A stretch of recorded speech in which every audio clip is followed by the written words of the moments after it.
Moonstars took on the elements in more ways than one, I guess I'll say. You guys burnt some resources climbing Dead Orc's Pass before eventually taking on some of Lord Targesh's retinue.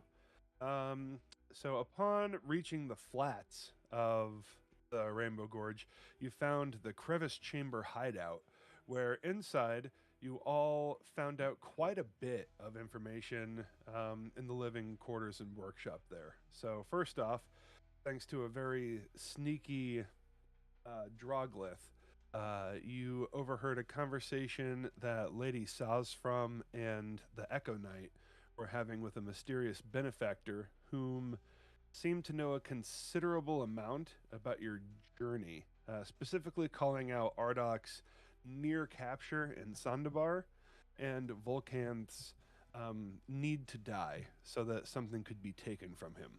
Clearly operating against Zulkir Targash altogether, this group was. Um, then you also found some notes on the Order of the Flame, some of them encrypted, some rare ingredients and incenses found in Drogless homeland, and a pillar with a spherical bowl on top, a spherical shape that appeared to be missing a spherical object and empty aside from a quarter inch of water. Um, you guys set off the alarm spell, which Ardok uh, recognized and warned everybody in time to avoid an ambush. So you're all teleported to the peak of Rainbow Gorge, where Lady Sazfram proceeded to tear open the rift and draw on its power. And your party was pretty much overwhelmed from the onset, but you guys stood fast and bravely when Alaric Brightshield managed to capture a large fire elemental. And like we talked about, you can use in perpetuity moving forward.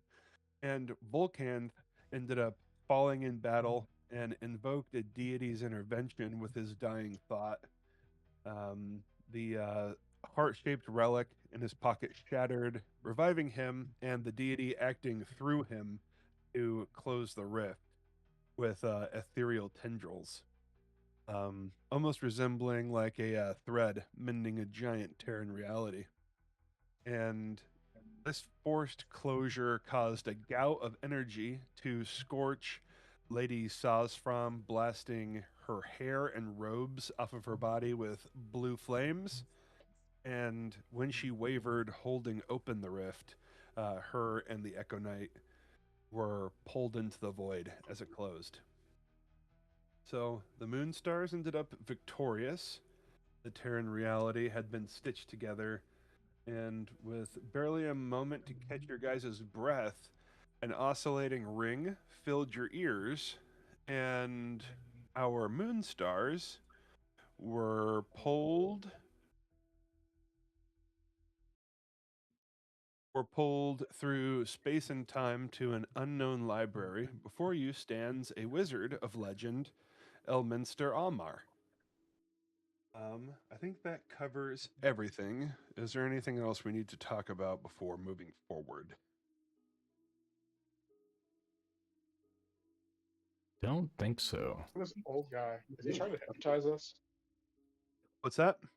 This old guy here, the wizard, is trying to hypnotize us. He's got his little doodly dot thing.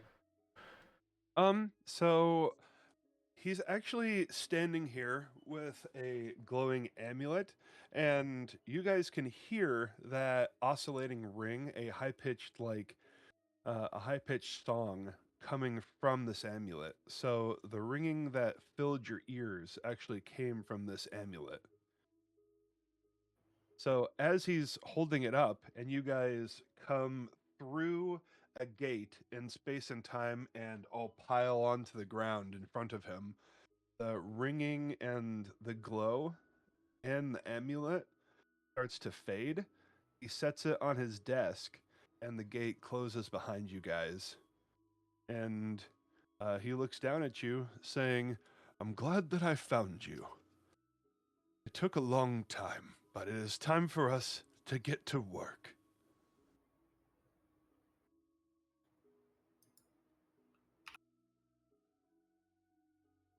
And who are you? I am Elminster Amar, a once chosen of Mistra, and I own this library. You guys can take a look around and see that you're in a circular room with bookshelves lining the walls, and a strange dimensional magic can be felt by everybody in here, not just the magic users. You guys came from a highly magical place, and your like sensors are on high for sure. And you guys see down several hallways that seem to just continue on forever and forever. And also, by the way, your hirelings are with you too, in case we forgot about them. Oh, glad they made it. Yeah. No, very nice of Elminster to have grabbed them, for sure. And not been Uh. blown to smithereens. Right. Oh. So, as you stand here, Elminster kind of takes a seat and you guys gather yourselves. And he starts, just kind of muttering to himself a little bit. I suppose he's just trying to think about gathering his thoughts. He's kind of loading up a pipe and he lights it up with a little bit of ambient magic and starts to puff on it. And as he's talking to himself, you guys can overhear him say, "This was the first rift to be closed in an age. At least things are about to change." And he swivels over to you guys slowly and calculatedly.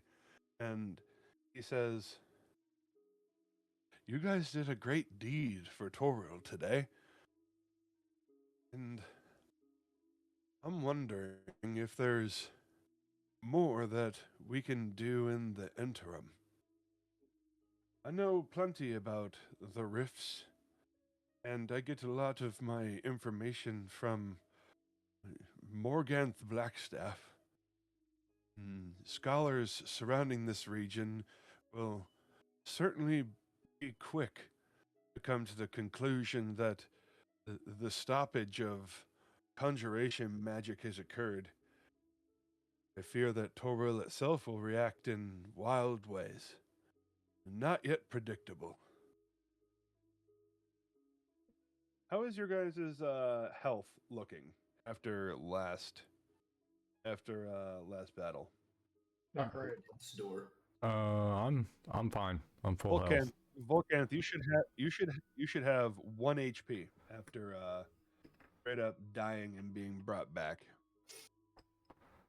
Yep.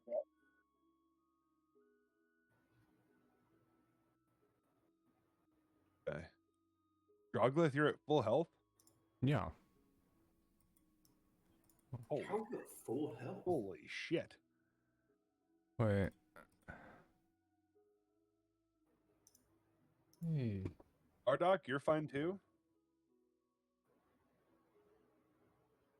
Oh shit, muted myself. I don't know. I don't remember honestly. Let me. Oh no, I'm not okay. I'm at. Well, I'm at 15 of 29. Okay. Why did it not add So you guys aren't my- looking so bad outside of Volcan. No, I'm at 2 health. Oh, okay. Why did it not add my So you guys health are looking. for the rolls?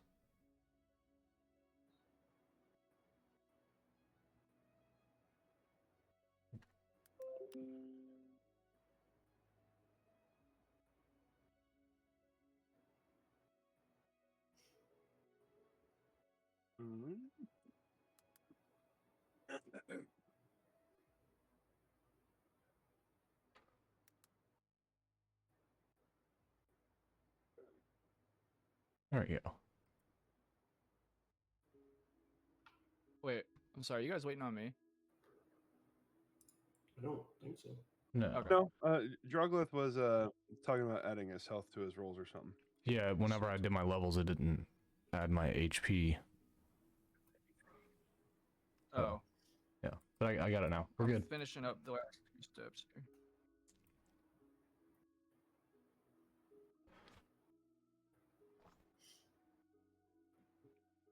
Okay. So, Elminster stands,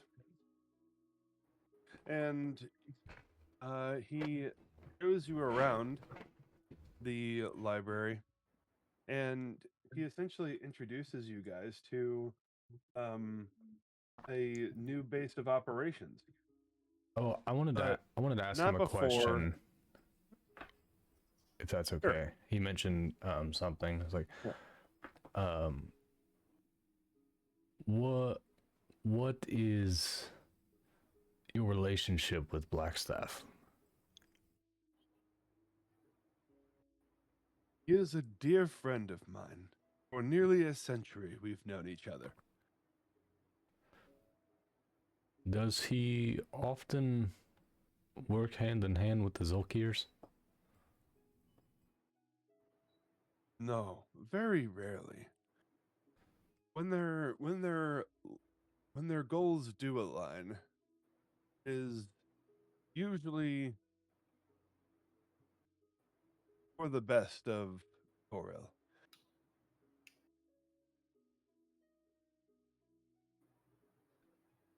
Now, not to say there's other things that the Thayan Empire has under their sleeves and keeps concealed.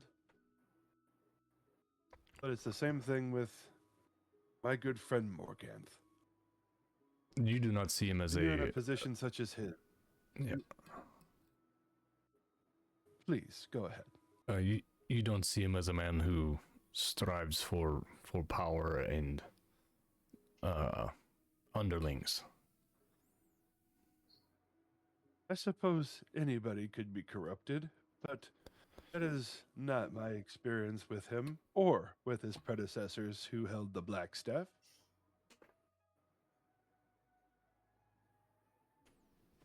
That is all. Thank you. If you wish for me to ease your mind, we traveled many a time throughout the Sword Coast and throughout Deepwater. And all of our experiences, or all that I know of him, have been heroic deeds and nothing less. Very well. Thank you. Absolutely. Is there a more specific reason you are asking this question, my child? Our initial quest to close these rifts was twofold on a means where Morganth wanted the rifts closed as well. But we were working also with the Zolkir, whom was much more violent. But I just wanted to make sure there was no... We're unsure of our relationship with the Zolkir at the moment and wanted to know what kind of man Blackstaff was, as we did not have much time with him to assess his well, the way that he operates himself.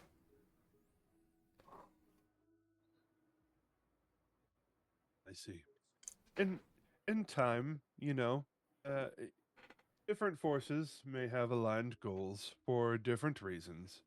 But if it is true that Morganth and Zolkir sent you on this mission, then I would assume that they both had their reasons, now regardless. And I would urge you to report to at least one of them if you have completed your task. If nothing else, just to learn more. Agreed. Things are quite complicated. I have not left this place in over a century. Back when I was out, when I did meet Morganth and the previous owners of the Blackstaff, it was a time when there was a weave. But now it is quite a different time.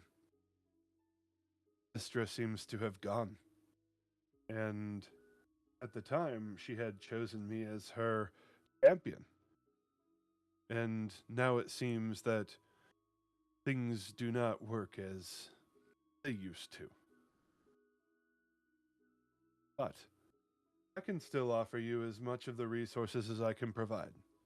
Because we do, as I can tell, have a chosen of Mystra among us, Mr. Volcanth.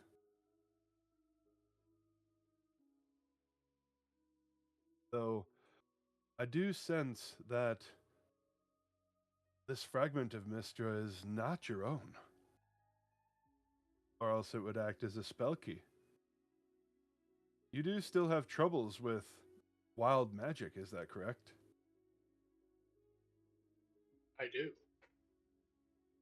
Ah, it is as I suspected.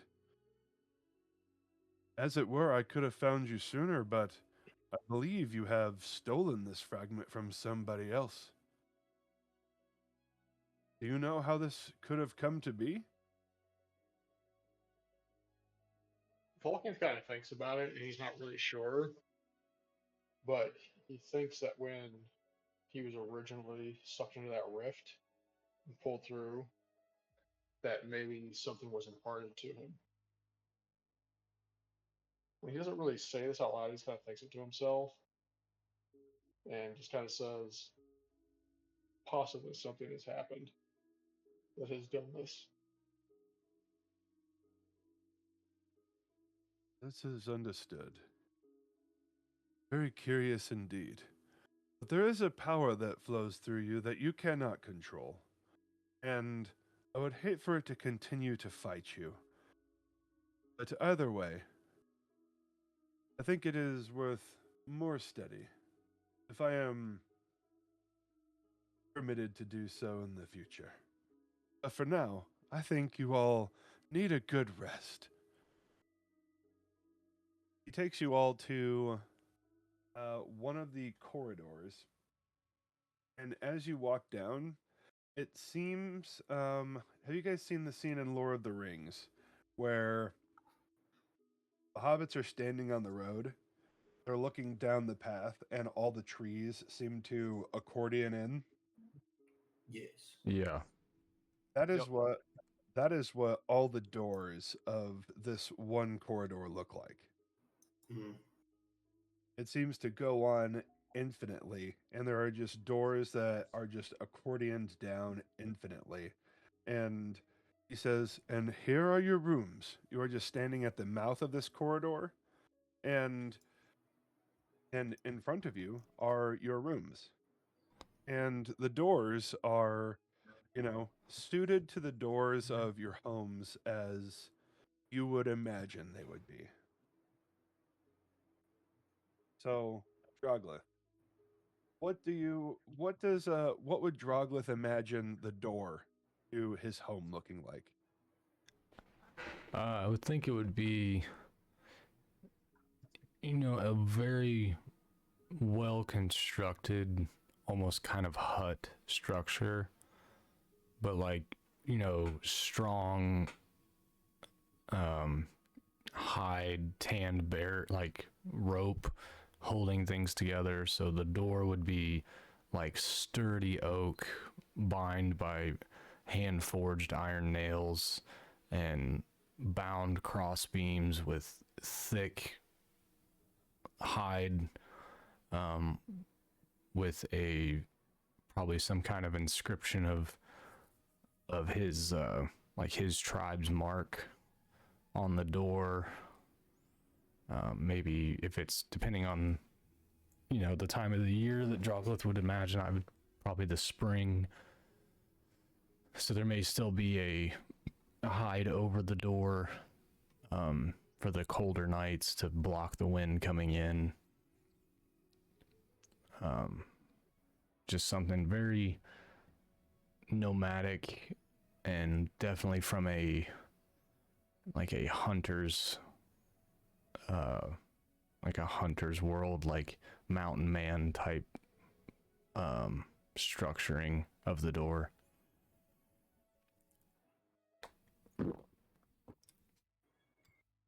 Absolutely. And the door is in front of you, and I would invite you all to also describe the doors that are in front of you as well. You know, something that feels very familiar and very much like home.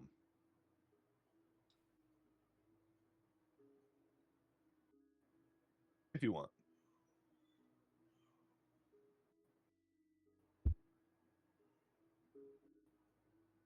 Yeah. I think Oh. I think for Ardok it would be like are these like square doors or can they have different sizes and stuff too, like shapes?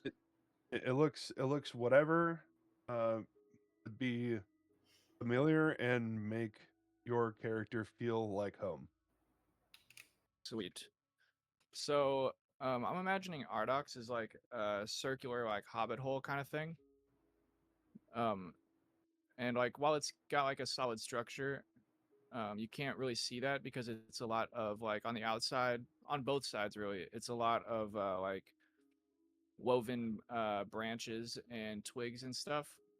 Uh like kind of in like a spiraling pattern with like flowers blooming some places, maybe some fruit and stuff like that.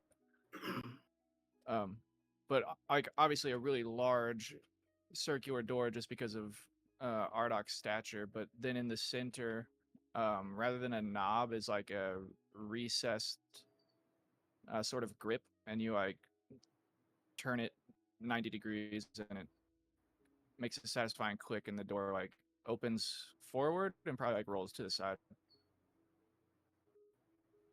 I don't know why that got so detailed, but that's what it's got to be. And that's what it is.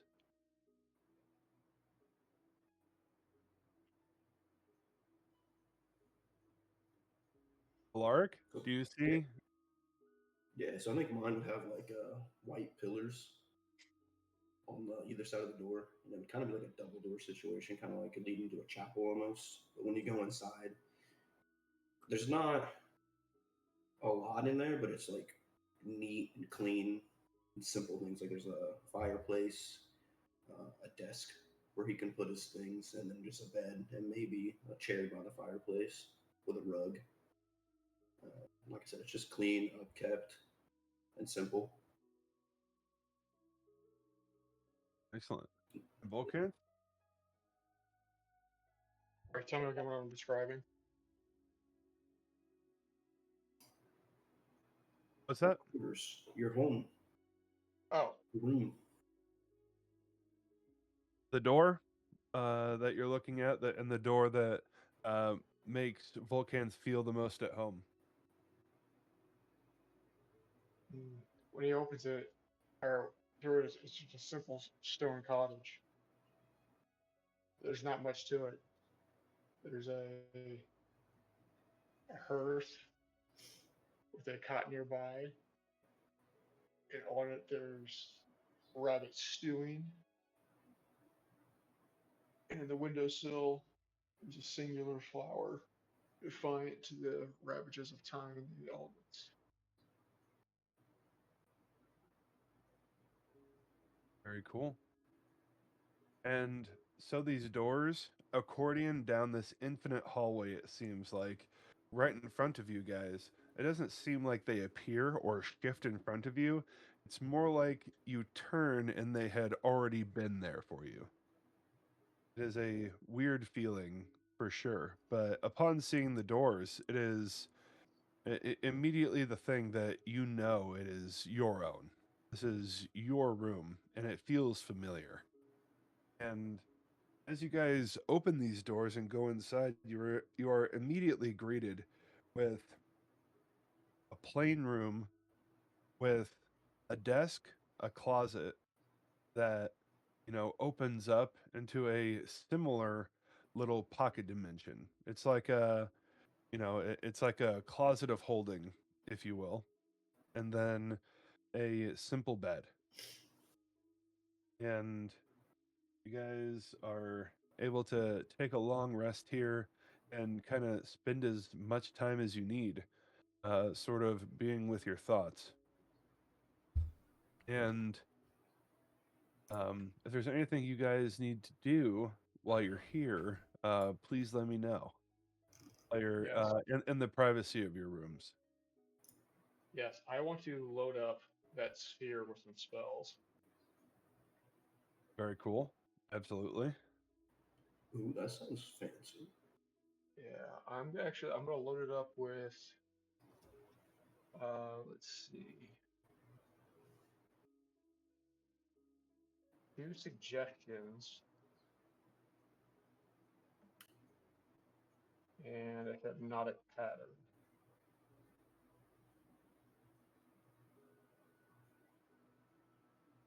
Okay. You do not have to roll for wild magic in this space. Sweet. Alright, so one.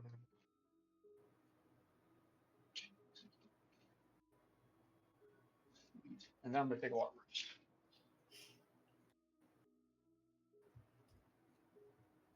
Very cool. Is there anything you guys want to do, or just take long rests?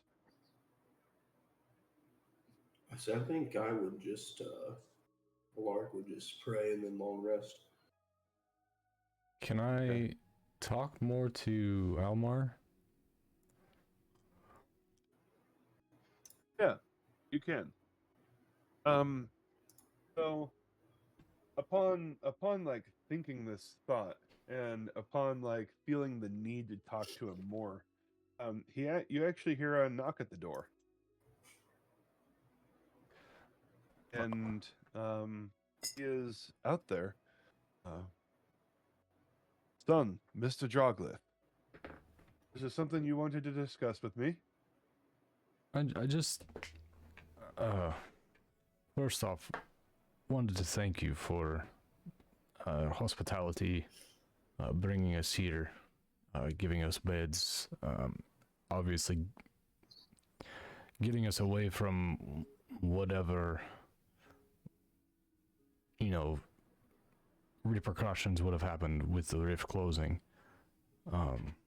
We're deeply in your debt for that. I wanted to ask, how is it you... Why us? I've traveled around for the better part of 6 centuries.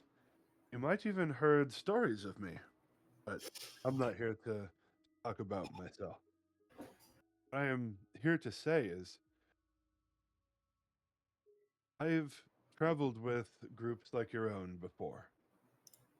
And I do believe that you guys have the capacity to do great good or great evil. And I believe that offering you a hand can allow you to do great things, whether for good or evil. But great things nonetheless. And all that takes is a little bit of resource and a little bit of care. And I must say that it is in no small part to Volcanth himself as well, because he contains the piece of Mistra that I once held. The difference is, it does not accept him. I need that piece of Mistra to not be put to waste. Is there, with this Mr. not accepting him, is there much we need to be concerned about? Oh, my son, not outside of anything you have experienced thus far. You come from a very, very dangerous world. I do not envy you. The times were much different a few centuries ago. May I ask? Maybe I will regale you with some stories, if you would humor an old man. That I have nothing but time in this instance. Actually, and here, that is very true. Time passes very differently in your bastion. I'll invite him into my room and pour him some tea made from herbs that would have come from my mountain, and like motion to a rocking chair covered in thick elk and deer and rabbit hide for padding, to have a seat, and maybe if he wanted to tell stories or merely relax, or if he wished to. And he does. He does join you. And I'll tell you guys a little story. Depending on how much you guys have actually know about this. Have you guys heard about Karsus Folly before? No. I don't think so. Oh, I think no. Cool. Well, this will be a very cool story then. So, little lore drop, little something for the history books that's true for this world. So, Elminster takes the cup of tea and he takes a sip from it and he says, "Ah, yes. This is from a very specific region. Where is this from?" It's from the Osmar Mountains, where I grew up. Oh, very earthy. This is a beautiful, deep flavor. It is amazing how vast the world is. Now, I would like to tell you a story. If you haven't heard of Karsus Folly, I would like to tell it. So, Mistra is the goddess of magic. She created the weave, which was the embodiment of magic, which allowed mortal beings to pull magic from the weave and use it in any of the planes. We've extended across realities, across worlds, and across planes, allowing mortals to experience what it was to draw from the power of the gods. And at that time, the holder of this magic was Mistra. There was a time when the weave was boundless. You could pull as much magic as your form could handle. And there was a time when you could cast immensely powerful spells, the kind that could damage gods. And there was one archmage named Karsus. He was an extremely powerful being, one of the wisest, one of the smartest magic wielders in all time, if I were to say. He was before my time, by the way. And Karsus created a powerful ritual in which he spent many days casting. He surrounded himself with many artifacts, one that he created himself, a crown that he himself had forged and fused with an immense power. And he used these artifacts in this ritual to seize control of a fragment of Mistra, in which he absorbed the majority of her power, siphoned it into himself, and he himself, for a moment, became a god. He took her power and immediately began forging a new weave. He called it the Dark Weave, Tarsus's Weave, as it was later called. One forged of negative energy, only from the negative plane. And this was his downfall. For though he was powerful, he was not himself a deity. The power overcame him, and he was, in a matter of a few moments, destroyed. And when he was, this began what we know as the Spell Plague. Mistress sacrificed herself in order to maintain the integrity of the planes so that the entire world itself, the universe, would not be destroyed. But the story has a nice ending. In fact, after Mistress sacrificed herself, she did come back. She was able to reconstitute herself over time and rebuild the weave that had been lost.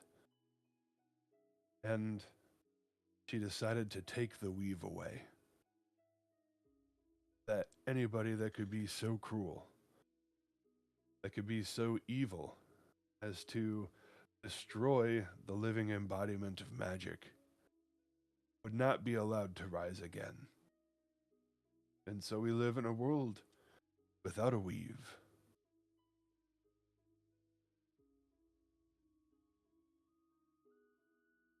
Perhaps another time I will tell you another story. I thank you for the story and sharing what I'm assuming my imagination would call my home in this room. This is a very charming space you have created. I hope you feel at home here.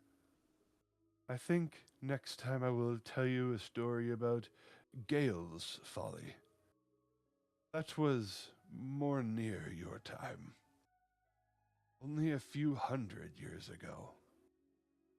And he gets up and he finishes the tea and sets it next to the kettle. He kind of gives you a nice little warm smile and makes his way out of your room. Elmore, one more thing before you go. Yes, my child. Why is it you've not left in so long? Because if I left, I do not believe I would survive. Mistra granted me a life much longer than those around me. And time passes much differently here. I do not think if I were out there, time would take such a easy toll on me. I see.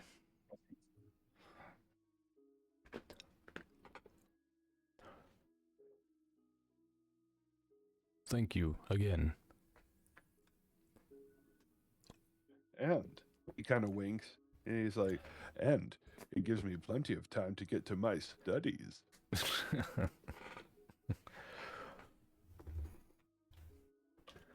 And he heads out and heads back to the central room of his library.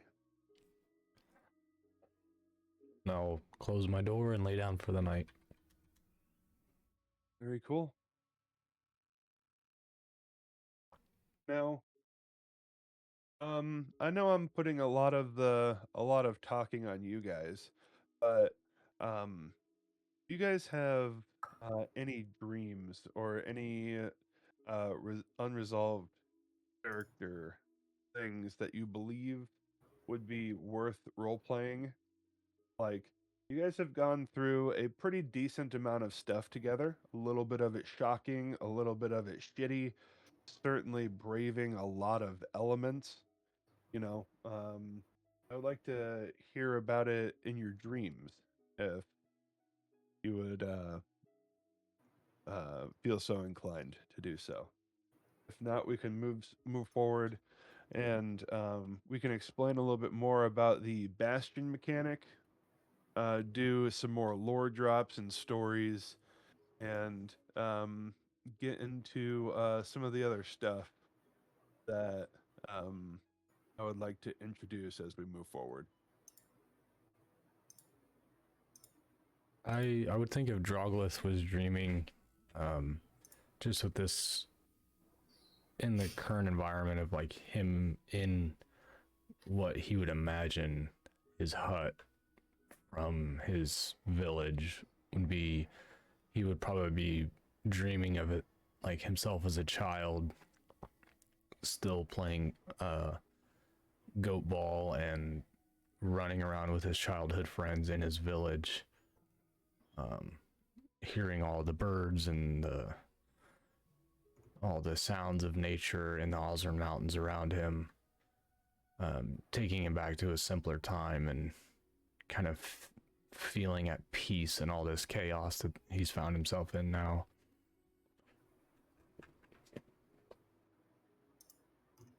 It's a very pleasant dream. Volkith just keeps having the same dream over and over. It's the same one of the rift opening up, swallowing him, and then him waking back to where he is.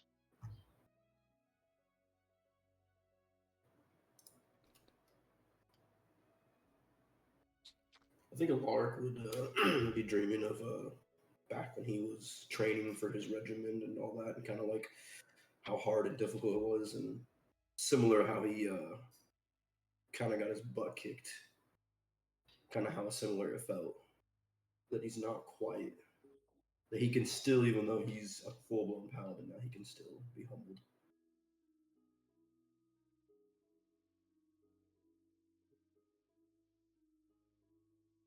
I think Ardok, he walks into his room, lets the door like slide behind him, and latch. I think he's just gonna kind of like look around and like let out a pretty big sigh. He probably just like sits on the bed and looks around the room for a while without like taking any of his gear off. And when he finally does, I think he just like sets it by the bed and then like lays down. Just like on his back, doesn't even like get into the bedding or anything. And like his thoughts before bed would like bleed into his dreams, but it would all be like the things that have happened recently, like since adventuring with this party, like his missteps, and then like the atrocities that he's like witnessed in his past. But like each one of the acts is like him doing it, not the person that he witnessed do it. And I think he like probably gets startled once it like fades into like him attempting to contact Groomsh again. And when he wakes up, he is like sweating, uh, like swings his feet over the side of the bed and like just kind of helplessly. I think he's gonna cast clairvoyance, just because he's like really not sure about what he feels like he's fucking up everything for himself. Okay. Are you going to be drinking the potion of clairvoyance? I don't know. I Or, have or can you cast it? Yeah, it's under my additional spells, but I genuinely don't know what it's from. You can certainly cast it. Um, Here, you don't need to roll for wild magic. However, Oh, just pointing out that Ardok has been pretty staunch on only casting you know not other schools of magic. yeah. It's under additional spells, but it says I can use it from my potion of clairvoyance, so it's not I can't cast it. Oh, okay. I think hmm. No, so if it's the potion, I think he'll like look at it and probably like pick it up and consider it. So he just wants some direction, but he'll probably just wake up the next morning like unsure of how he fell asleep with the bottle like still corked in his hand. And you look down at a bottle that has purple opaque shimmering liquid in it with a little yellow monster eye bobbing at the top of it. Yummy.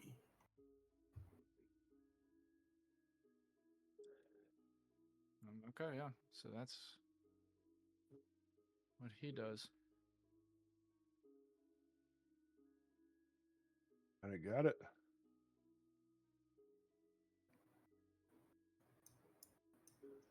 Pretty deep. Alaric, what would your prayer kind of sound like? Or without getting into that even, what would you be praying to your deity about? He would just be mainly thanking him for like the battle and making sure that nobody died, and that to continue like basically looking after us and making sure that we're strong enough to like keep fighting the good fight along those lines. Absolutely. Very cool. So, um, like I said, time passes very differently in your guys' bastions. So, you guys are free to do just about anything you want. And once we're ready and you guys emerge from your bastions, you guys will be emerging at exactly the exact same time. And you guys are well rested. You know, um, get done with your morning preparations and you come out and you guys are all facing each other in almost a perfect square in this hallway. Hell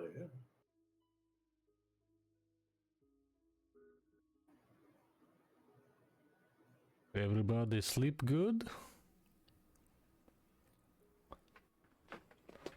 It wasn't too bad. Good night. Best night's sleep in a while. Ardoc slept fine. That's pretty good by his standards. I would think that if I'm able to, once I've left my room, could I bring like 4 little wooden cups of the same tea that I made for Elminster, out for the party? You sure can. Here, I made tea from my home area. I'll try to I'll hand one to each guy. Oh yeah, Ardoc takes it happily. Ardoc is very grateful, Droglith. You guys can clearly see that Droglith is like the happiest and like most well rested he's been since we started this journey.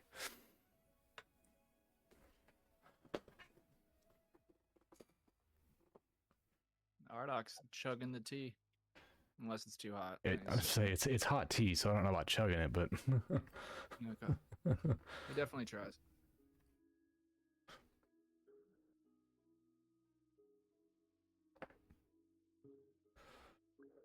shall we go see if Elminster has some kind of breakfast for us somewhere, or I don't know. Oh. Breakfast or direction? Yes. Upon saying this, you guys are called upon by Elminster in the center of the library, where he has a humble breakfast laid out. There are breads and eggs and little small game sausages.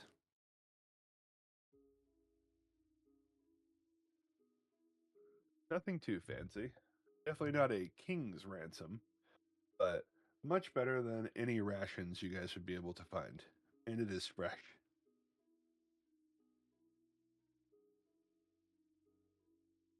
Please enjoy. Thank you, Elminster. Thank you. I have to grab our other guest. I will be back in a moment. Other guest. And he wanders off just a bit. And you guys are left to eat your breakfast. Oh, where are the hirelings at? Oh, I assumed that they were with Ardoc the whole time. That's fine. They stayed in his room. Yeah. Not in his room. but like they were outside of his door when he went in, and then they were standing behind him when he walked out. So they just stood outside his door all night. As far as you guys know, they could have, or maybe there was a hireling nook that they slept in somewhere. No one's getting in the door, my lord. Like a companion in Skyrim, they were standing there when you entered, and they were standing there when you exited. Oh, Lydia. I love that. Actually, we've already gone through Lydia. If that was the first two, that's pretty pretty on brand. Sounds like my first run of Skyrim too. Yeah. Should we offer Aye. him breakfast? Oh yeah, Doc, we both ran through Lydia. Oh wow. What the fuck? I think Ardok is like in the middle of like fixing a plate. He like stops like halfway through the motion of like grabbing some eggs and like looks over at them with just this disgusted like, why would you say that? And then goes back to shoveling. Which can I do an Arcana check on the food? Yeah, you can. And while you're doing that, both of your hirelings are like, no, she's a tavern wench out in Ravenscross. A real sweetie. One, Yeah, two. Good roll.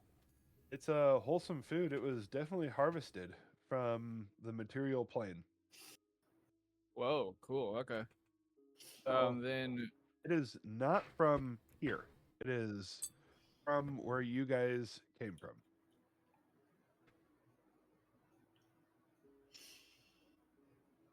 sweet.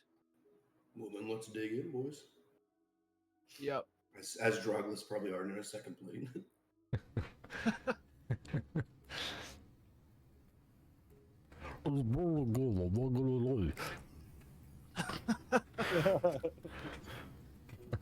What's the seating arrangement like here? Is this like a rectangular dining table or like a circle or? I was picturing kind of like a long Several- table. Yeah. So, what did you say, Alaric? So I was picturing kind of like a couple long tables. Yeah. So it's a couple long tables. Oh shit! There we go. Okay. We could say like 12 each. And really, you guys entered a library. But when you guys exited, it might not be a library anymore. It might be a breakfast dining hall now. It might be a dungeon cavern room, like a Ooh. chamber that you just came from. Yeah. It's badass. This is a real tangible space. However, it reacts in many ways to the people that inhabit it. So it kind of like changes to what we need. In a way, yes. This is the When- room of requirement. That's what I was going to say. it That's is, what I was hinting at. that is pretty. That's a pretty close simile.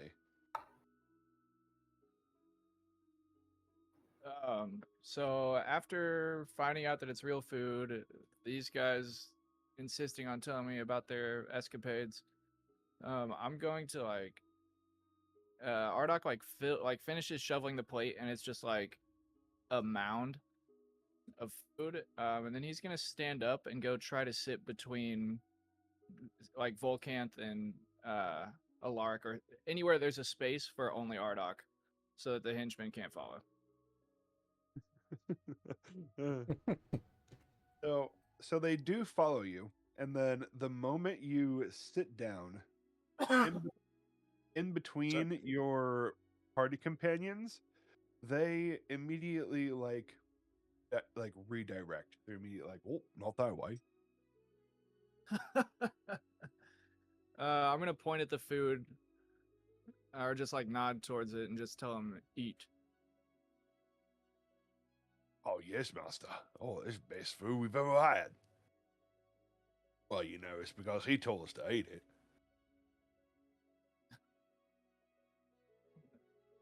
How is Volcanth feeling today? still taking the dreams take their toll, but these sausages look delicious, so he's just chowing down. The food is good. Volcant still needs rest.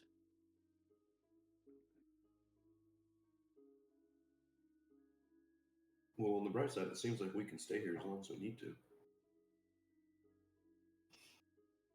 Ardoc kind of like looks around, like I don't know, kind of taking the place in.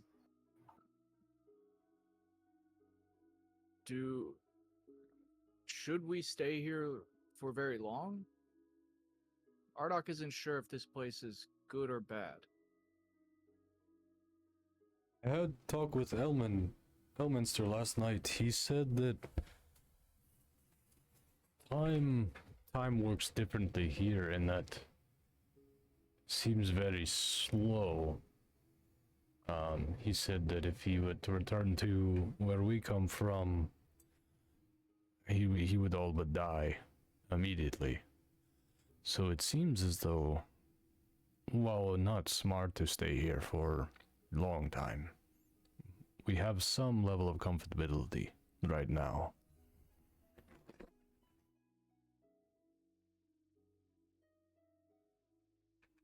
So we will die if we leave? No, he's Stay so here forever. he's so old. Oh, Elminster will die. Yes. He's so old that if he goes now, he, for lack of a better term, just turned to dust. So time will catch I up. see. Ardoc just like goes back to picking at his food, and he says, "Well, something to keep in mind if things go south."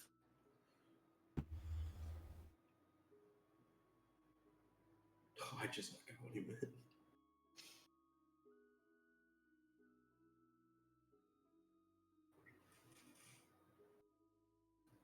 So does anyone know who the other guests would be? I don't know, unless somehow he's saved the lady that opened it. I don't know if he maybe has her. I don't know who else it could be. Well,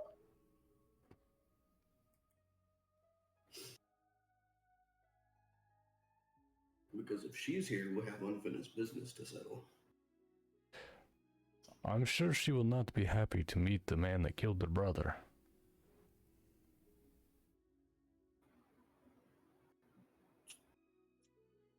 Technically, none of us killed. I think it was her cousin. Or her cousin, what? Oh yeah. Like, no, I very much killed him. Mammoth knocked him You out. did. I very much killed him. What I was getting at is like, we don't know for sure the mammoth didn't. Like, he wasn't gonna die. Maybe you helped him to suffering.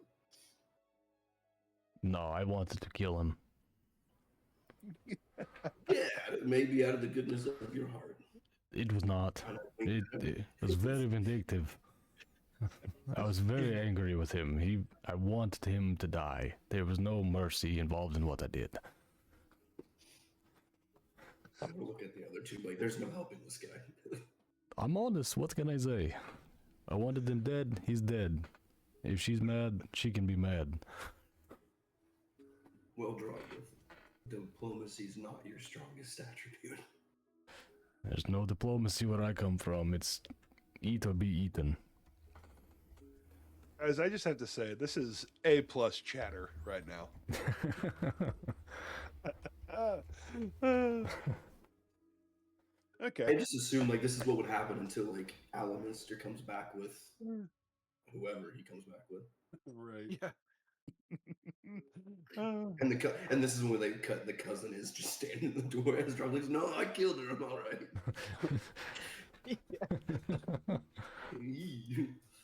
Hey. Like, oh, She's hello. He's standing there looking like a naked mole rat because the blue fire singed everything off of her. Yeah. It's like, oh, look who decided to wake up. Miss Angry Spell Lady.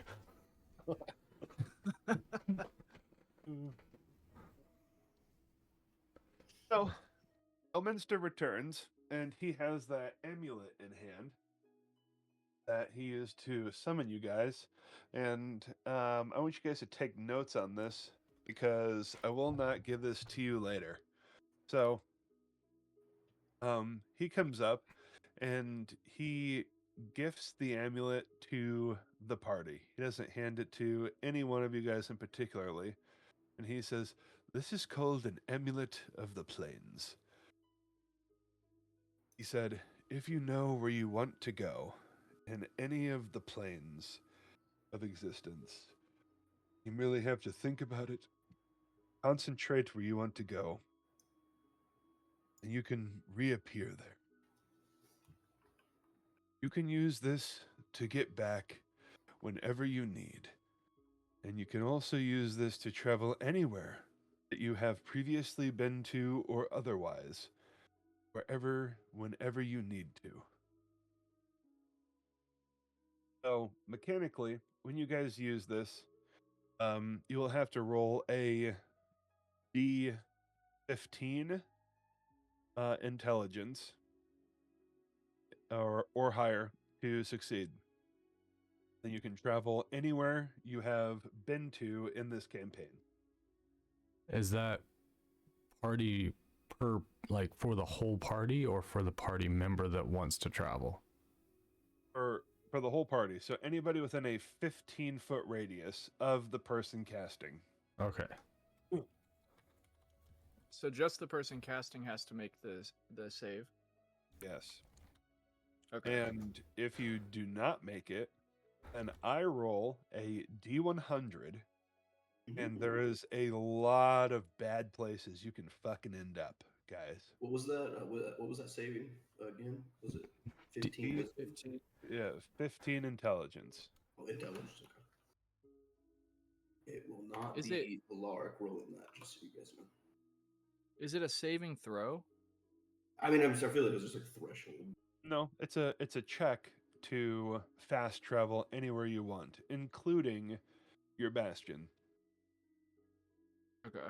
So if you guys wanted to fast travel to Blackstaff's office to give him a report on the mission, and you guys wanted to fast travel from this breakfast table to his office right now, you could roll a D15 intelligence, and you guys would end up there just like you ended up here. Now, is there like a cooldown or a number of uses we can do that? Or it's just Um, I'm just going to make that check. no. And the reason, so if you're in combat, I'm going to say 1 minute concentration. If you're See, in now combat, that makes sense. Yeah. so that you can't just spend an action and exit combat. Yeah. The other thing is, the reason why I'm not doing a out of combat cooldown is because, in my opinion, if you were to use it and you ended up in the negative energy plane, you have probably 1 whole minute until each of you die forever. Oh, well, that's... Like your like the negative energy plane kills you by devouring your soul until you are a husk. So, in the case that you end up there, I would like to hope you could roll another D15 and try to go where you're actually trying to go. There are worse places in the negative energy plane, even. So anyway, that's the reason why I'm not doing that. Appreciate that. Thankfully, if I ever have to roll it, I do have Tactical Mind, so I can add a D10 to a check. And then Who Ardok has is a fairly decent intelligence also. Yeah, I'd say whoever has the most, like the best intelligence modifier should probably be the one carrying and casting the amulet. Absolutely, which it is not me. I have the lowest. I have I think an 11 now with the stone of my intelligence stone. I have 8. I have 10. Okay, yeah. I've got 16, so mine's +3. Yeah. So Ardok is gifted. My Iron Stone, yeah. Yeah. And But the then save is +6, so that's why I was like, please be safe. But yeah, +3 is all right. I don't know if I want to That's risk that better. thing. Okay, and you Better- mentioned Better a than zero. you mentioned a Minus- Bastion. What is that? That's what we're in right now. That's like our No. player HQ. hold on just a Okay. second, because we're not done with this just yet. Okay. So, check the chat also.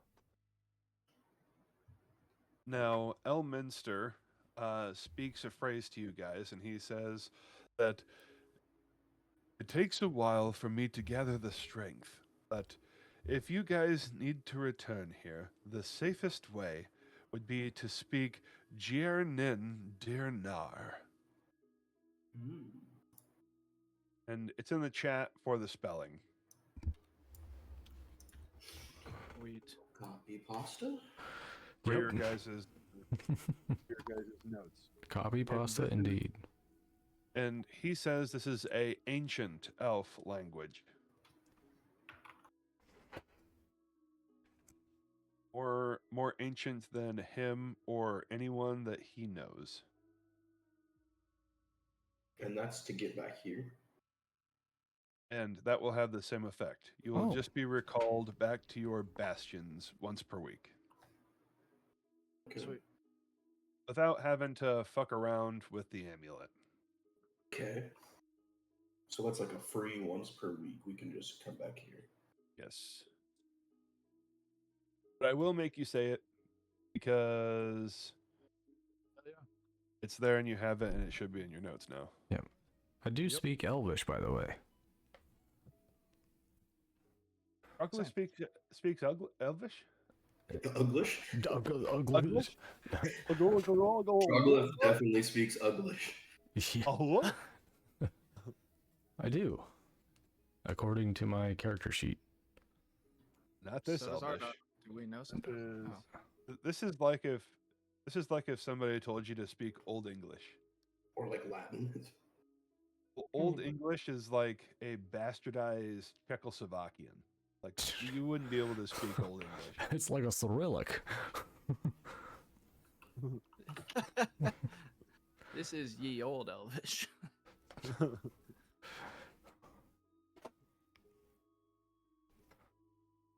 So yeah. So then, Now, yeah. Now you guys each own a bastion. So Hell can yeah. we like can we so- upgrade these? yeah, you can. Mm-hmm. So- Essentially, you'll. Did any of you look it up over this week? Just kind of wondering how much to give you. I didn't, but I kind of when Cody and I first talked about getting G, I did read up on it a little bit. Okay. Like ahead of time.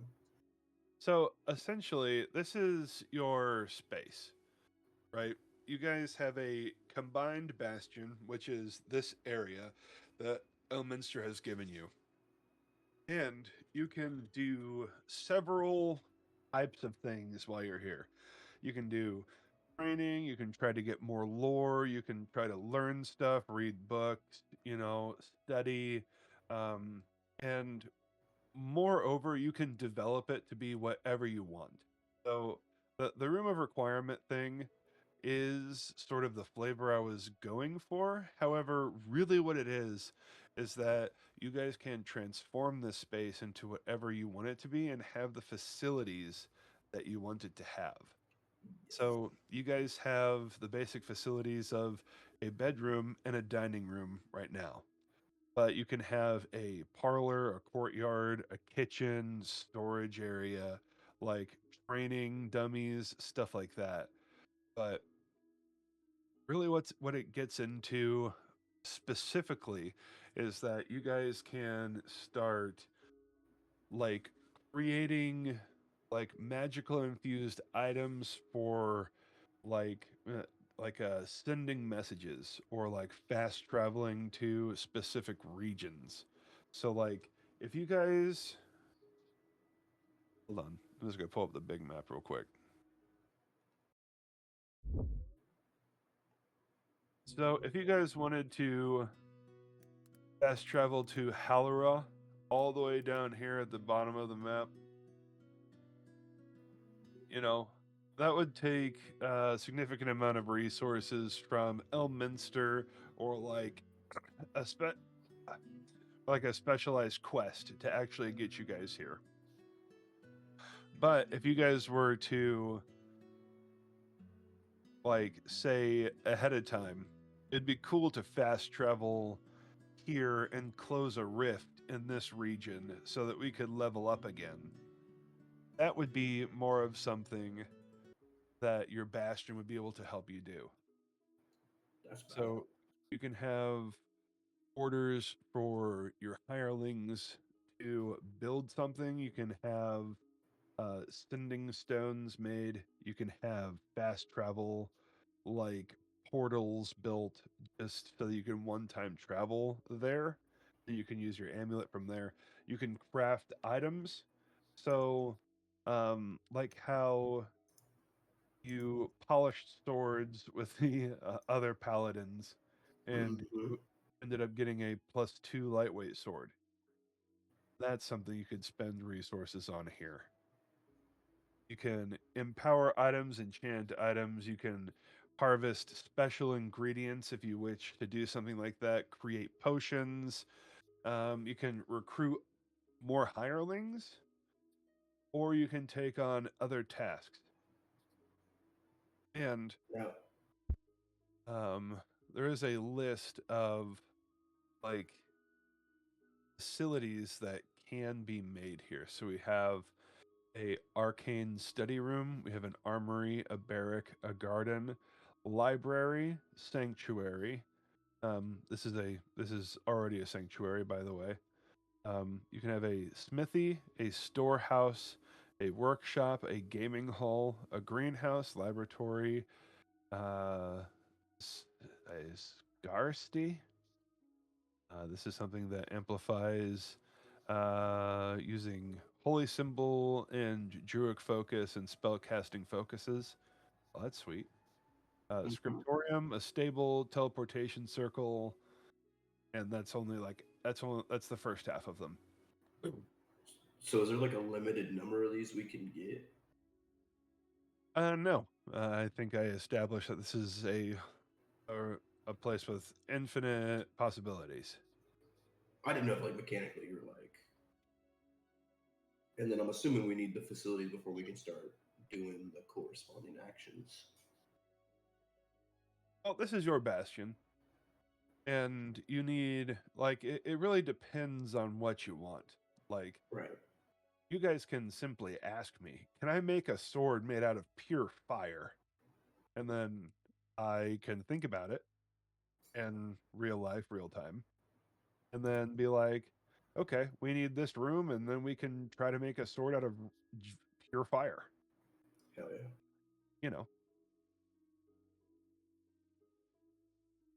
So anyway, this is a place to make your dreams come true at the expense of uh, time and resources. Now, I'm going to introduce a few other mechanics here.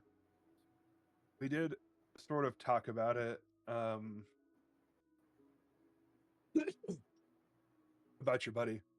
This is a interdimensional space. So this can be a place where you guys get quests to go after and a place where we can start doing sort of the modular dungeon crawls or when we have other people join or when other people can't join, we can just do random dungeon crawls or whatever from here. Kind of That's like awesome. a guild hall type deal. Oh yeah. It's coming together. And you guys can try out different characters and stuff. So essentially, the lore in my mind is that since this is a interdimensional, interworldly location, like different people from different worlds can arrive here, but you guys can't travel to a different world. You have to go back to the world that you came from. So even though other people can show up here, maybe different characters or whatever, we can modularly have those different adventures from this place.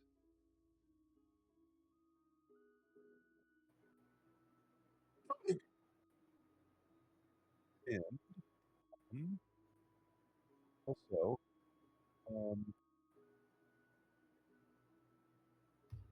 we may continue to go after the main mission that, well, what I deem the main mission is essentially unraveling who this big bad is that wanted to capture Ardok and kill Volcan. Or you guys may straight up just move forward and continue to just try to close rifts, which are their like own dungeon gauntlets that you've essentially experienced. So essentially from Dead Orcs Pass to the rift is going to be the sequence of events to closing rifts moving forward. So some of them will have like 3 combat rooms. Some of them will have a elemental element. Some of them are modular puzzles that you'll then fight just one big boss at the end. But um, the level up mechanic in Moors of Magic is if you guys close rifts, you will level up. I like that.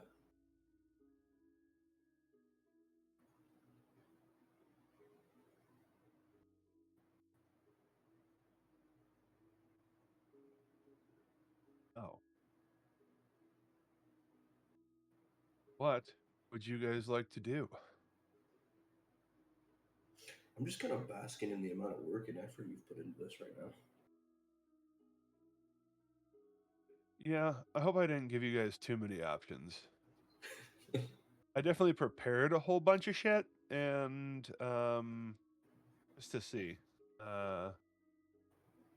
if it was, you know, worthy. But anyway, the next steps, we could continue the main mission, or you guys can go after another rift to try to close it and level up some more, or you guys can head to Blackstaff and sort of report everything that's happened so far. Or continue to fuck around in the Bastion if you guys just want to fuck around.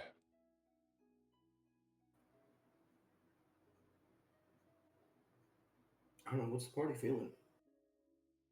I'm down for going to close with a rift. 'Cause I always like leveling up. All right, so this is sorry, kind of a meta discussion, but I'm always down for leveling up because that means that when we do continue our actual like story progression, we're in a strong position. See, that's kind of where I'm at, and I wouldn't mind some combat. Right, exactly. And Volcanth, just to be clear, you shattered your stone heart relic. So next time you die, you're just dead. Oh, And story will continue from there. Chosen of Mistra or not. That's all right. I've got my orb charged up this time. I'm ready to rock. Sweet. Is there? I guess we'd have to do the Bastion leveling, but there's not like a forge or like an armory here yet, is there? Nope. There is a library, it is a sanctuary, and you have your bedrooms. The other rooms are not here yet. But that is something that we can get these interdimensional hirelings to start working on. that is true. Because I'm not gonna lie, a forge would be a good place to start working towards. Yeah, I would. Was one of the first additions. Or if And I wouldn't there's, mind seeing what it's like to add something. Like, what types of like prerequisite is that going to require? or since So we're, yeah, go the ahead. features of a smithy are you can issue craft orders in the facility. and the facility's hirelings craft you anything that can be made with smith's tools using the rules of the player's handbook. If you are over level 9, you can commission the facility's hirelings to craft uncommon magic items chosen by you from the armaments table in Chapter 7 of the player's handbook. Hmm. So you can have them craft anything that can be crafted with smith's tools if you have a smithy. It's still really strong. Oh yeah. Or what? Is there a specific thing that you were thinking about crafting with the smithy, specifically? Battle axe. Oh fuck yeah, you can do that with a smithy.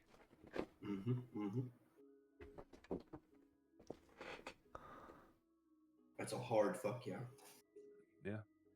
So I think the first thing we should do is commission a forge or smithy of some type. Or if there's something that will, like for the magic users, if there's something that would help them as well. Because like me and Andrew were kind of like brute strength weapons only, but you guys rely heavily on magic. So I don't want to like leave you guys out of something that would help you guys with the Bastion as well.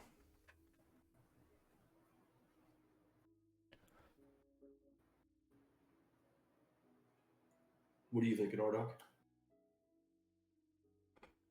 What do you guys need is the thing. Well, Club. yeah, the way my fighter build is going, I definitely need the battle axe.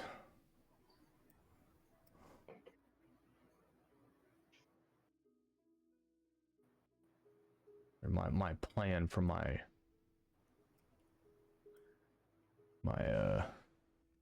fighter, I should say. For Droglith.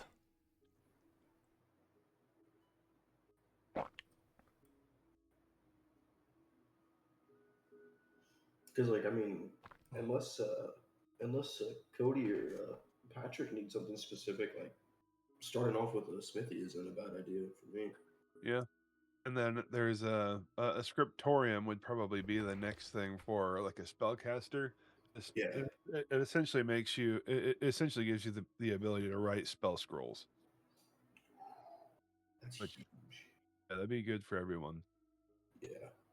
We'll do the smithy first, and then we can start the scriptorium. Oh yeah. So let's say that the next time you guys visit the Bastion, there will be a smithy here that can create a battle axe. I love it.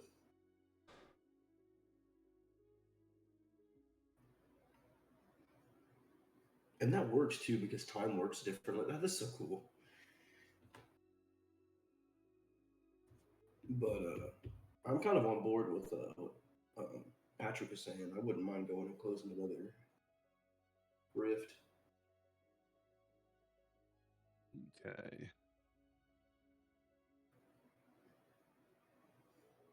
One, it never hurts to level up, and two, it seems like a decent way to get some combat going.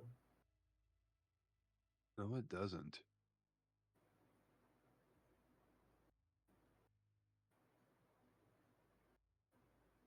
If the rest of the party is all right. Oh yeah. Oh shit, dude! I've been muted for so long. What the fuck? Sorry, guys. Yeah, you've been muted for a while, apparently. Holy fuck! Did Wow. you think? Yeah. Hey, Well, why do you guys even mute yourselves? I did Oh, because I was mine- eating. Yeah, my chair's real squeaky and shit. I've never once heard your chair. You did the last Because time it's I been had one. muted. That was such good timing. Love that. Dude, that was delivery. Holy shit, dude! For so long I've been talking. Yeah, I was just gonna say Ardok's on board to go close another rift, and like if we talk about it in character, he just reiterates that he does not feel comfortable with Blackstaff yet, with him having the dragon orb and all that. I don't want to go back there yet. Yeah. Yeah, same thing. Uh, Hopefully, so our you travels, can- we can get some more information the Zolkir and what they got going on.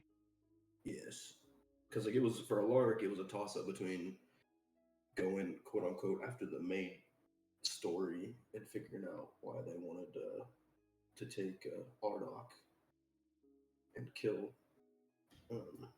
Volcans, but I do like the idea of closing some more rifts. That really aligns with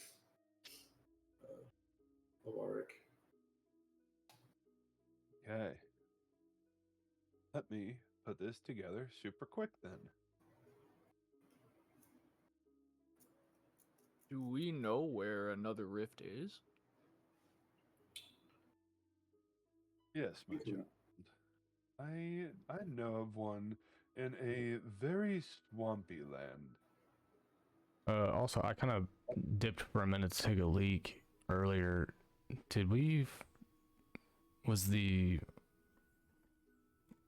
I guess it'd be the amulet. Was that the quote unquote guest he was bringing? No, there was a different guest, but I think I just won't introduce them now. It was the girl. It was confirmed. He's just like she was standing in the doorway in Droglith. No, it was much stupid. It was much stupider than that. Honestly, I started explaining some stuff, and then Andrew was like, "Oh, this is cool," and I was like, "Oh, I don't even need another character to justify it. Oh no, it was bad. It's Sorry just, that I ruined the character. I just like it's just already cool already." Okay. I man, I fucking ruined it. I just want to make sure I didn't No, miss no. Hey, something. listen. I promise you guys, it would have added less than what you think. I'm just like it amazes me how much work you and Cody put in like these things, and like This is a lot, dude. This is awesome. it's badass.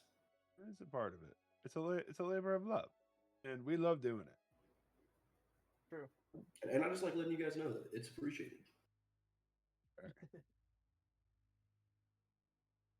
Dome ba dome, dome ba dome. Well, apparently it was too appreciated. Now we don't get the rest of it. I have an effect on people. Okay. I'm really strong.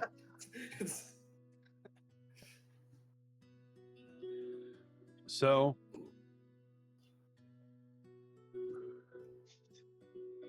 I turn that music down just a little bit. Okay.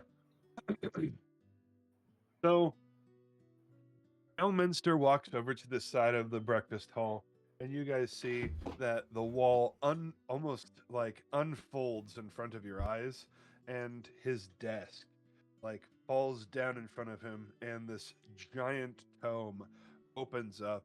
He sticks his hand over it, and glowing glyphs appear on the pages, and his eyes kind of roll back in the back of his head, and he says, "There are several rifts we can feel. Quite apparently. Some of them I feel too strong for you guys right now, but I think the Cormire is the best for you guys."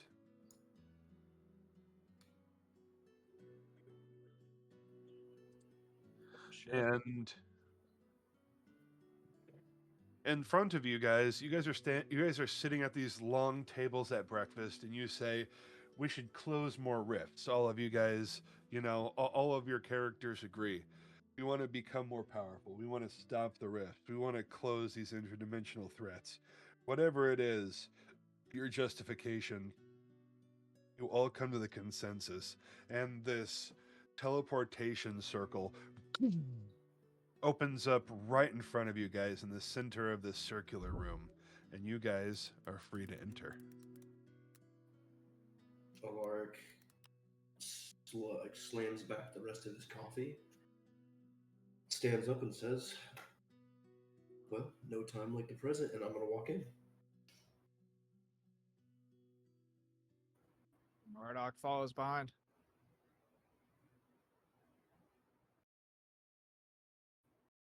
Okay. Let's go. We're all going. We're all going. Volcan's like, "I'm sorry that I'm gonna stay behind." Just Like now. Someone's got to keep an eye on Elminster. Yes. Well, if he didn't want to come, canonically, he could just teach you some stuff, but Oh, he's Right. going. that might be a very boring solo episode, honestly. No thanks. No thanks. Just him in like a classroom. Oh my god, there's fucking textbooks and a test. Son of a bitch. I only need my charisma. I'm gonna roll a deception roll. My dog ate my homework. Oh shit! There you go. Isn't that some shit? It doesn't matter how smart a sorcerer gets. Yep, It simply doesn't help. dude. I mean, yeah, the whole thing is just aura farming magic, so it kind of checks out. It's Yeah, true. it is. Yeah. So we're going to the swamp. Yes, you are. Donkey. And you guys jump in, and same thing as how you arrived. You guys go through this rainbow tunnel, and it feels like you're being pulled through time and space by your forehead, just like being stretched. And then you guys just fall in a heap, all of you guys on top of each other on the ground, and you are in the mud, and it is raining. Would you say it's warmer, like significantly warmer than where we were before? I would say it is very warm, actually. It's like Louisiana type. Yeah, Yeah. certainly. It is not cold here. Even though it is raining on you, it is warm. You guys can see the map, right? It's not blackened out. Yep, you can see it. Correct. It looks like a swamp. Oh, Very swampy. it fucking is. Let's see. Oh,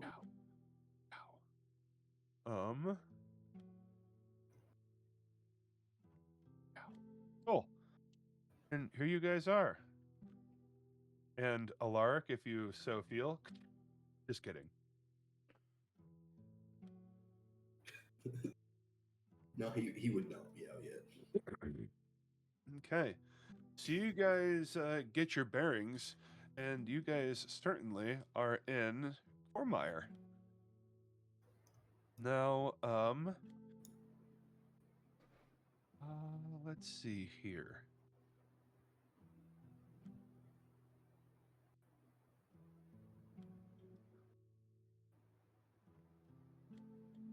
These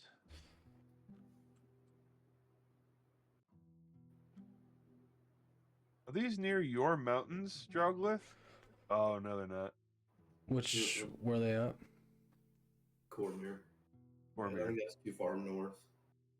Let me see. It might be a little bit far north for you. That's gonna be my question to the group. Was Lark was like, so does anyone familiar with Cormier? Yeah, that's essentially what I'm asking here. So, Alaric, you've traveled around. Yeah. And Ardok, do you have any history? Yeah, a little bit. You have history and you have proficiency in history? No, I don't have history, but I have +3 with it being intelligence. Oh, nah, that doesn't count. You need proficiency. Nope. Well, Ardok, Alaric, how about you give me a roll to see if you've traveled here before? What roles? You want me to do history roll? Yeah, history would be remembering, I think. Yeah, let's do that. Is there anything else that it would be higher for you? Just about anything else. Okay. Jesus Christ. I mean, listen, I'll do it, but here, I'll just do it, and we'll let the dice say whether I've been here or not. I mean, 13. Yeah. Like I think You have a -1 to history. yeah, I have an 8 in intelligence, so I feel like he hasn't spent much time in Cormier, but like he's pass through.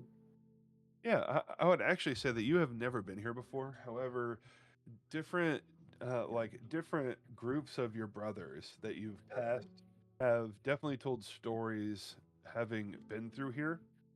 And essentially, what you guys are getting yourselves into is like areas where it seems like solid ground when you're walking, but you actually like fall 3 feet into mud and um, could even drown in a pocket of mud that you think is solid land, but really you just fall into a sludge hole. This is a place that you could be walking and you see a tree branch, but it ends up being an extremely deadly snake, or you see a log and it ends up being a large magical reptile. This is a place where things that appear to be what they are simply are not what they are. And there's there's a lot of instances when shadows seem to move, and um, shadows could actually attack you. This is, more hearsay, but it is certainly a place that might make you lose your mind before you actually lose your life.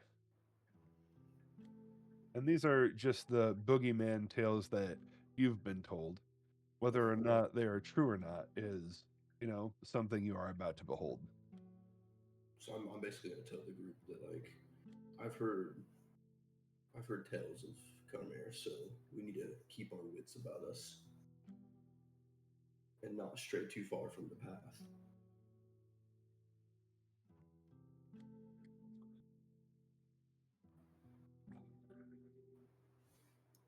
Very cool.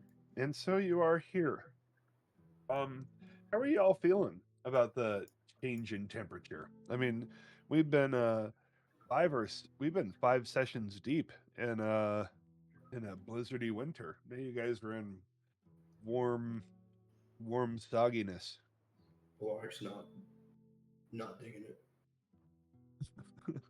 Not He's in chainmail in rain and heat. So Oh, Jesus Christ. Yeah, he's getting rashy. oh yeah. Drug, He- drug, he- he's immediately chafing. Oh yeah. Druggleth is dripping sweat from every pore in his body. Drog was a big boy, so like, Yeah, Volcano's not digging this either. He's used to more temperate to Arctic climates. So this is not cool. No, you got to do what you did to me when we were in the wintertime, and I thought I was gonna be okay. make a some kind of saving roll for it. Yeah. I don't need to make a saving throw. I'll just fail it. I'll have to figure it out. Lark's not digging this. Actually, I really like that. Everyone give me a constitution roll with a disadvantage right now. Disadvantage. Yeah. Oh hell yeah. I really do enjoy that actually. Oh, I got nat 20, but it don't count. I also got a 15. You know what? This checks out for me. Oh. Terrible. Oh boy. 13. What is? You said it was.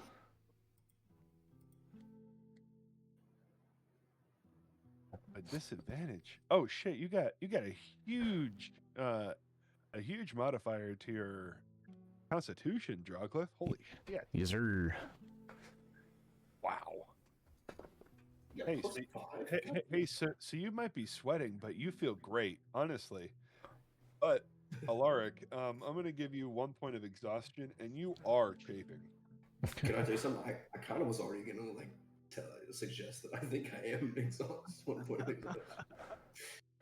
Yeah, dude. It's so it's right in the area. Like it's not up in your armpits. It's like in the area like behind your nipples Whoa. where like your pecs meet your armpits. That area starts chafing on both sides of your rib cage.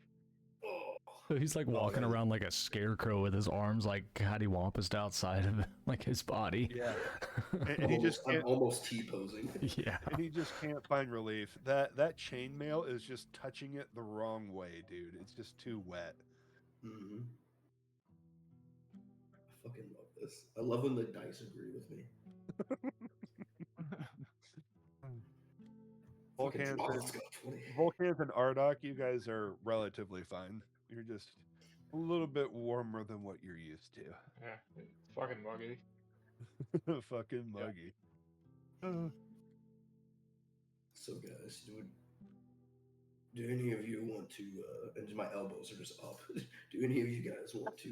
Are we heading south or north? Actually, I love that. Are you guys heading south or are you heading north? Do we see any sign of this, or like, did he give us a? He didn't say shit sort to of- us. We didn't Yeah. ask questions either. I just walked. Yeah, no, I was just thinking. I was like, I didn't ask Oh, any yeah. sort of follow up. You guys were like bed and breakfast and portal. Hell yeah. Yeah, no. As soon as he pulled up the map, I was like, I probably should have asked for directions or like, any follow up. He just cast a portal, and I just took him at his word and walked through it. Just cast the portal. You like put up your hand to stop him. Like, we're good. We're going. Hey, and you all did. Make like a perception check or like a I don't know, like a Arcana or something.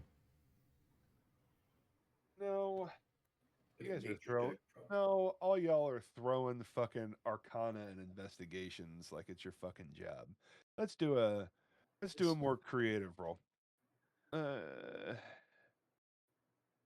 Animal handling? Yeah. I was thinking either survival or nature. Drogla, throw me a animal handling check. The branch beside you is a snake that starts talking to you. 11. 11. So there are some animal tracks that seem to head north. You kind of get on your hands and knees, sort of like take a knee, and analyze your surroundings. And there's no birds to be seen. There's no snakes around or small game, but there are like big cats and clove-footed tracks that are all heading north. You don't see anything heading towards the south. That kind of leads me to believe we should head south. Yeah. If they're going away, like the wildlife is leaving the area, Yeah. I would think we'd go the opposite way that they're heading. Yeah. I think another Since thing. we're searching for like a quote unquote like disaster in the area, maybe, but they also could be drawn to the surge in magic that the rift would be pulling out. Well, so are we just? Well, where is higher ground? Ooh, that's another good. That's a good.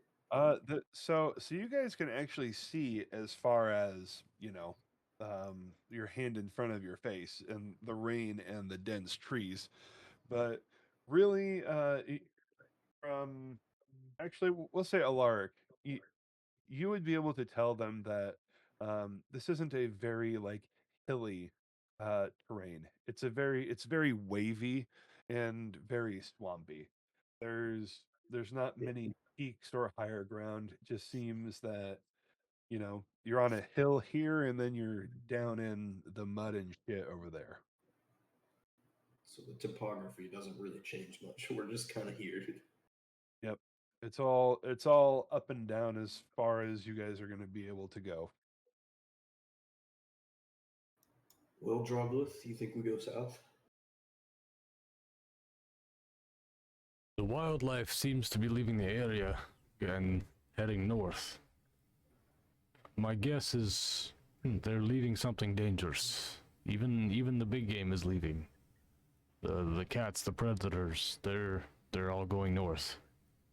it would make sense to me that they're running away. It has some pretty sound logic. What do you think, Ardoc? You also are familiar with these things.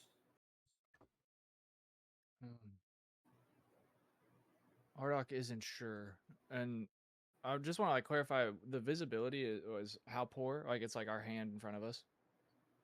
Oh, that was hyperbolic. Oh, There's, okay. I mean, there's trees and vines hanging down. You know, mud everywhere. The rain is coming down. You know, moderate rain. It's not heavy by any means. You Okay. you guys can see. I don't know, like 30 feet in either direction, somewhat obscured by uh trees before it's completely obscured by a bunch of trees. Okay.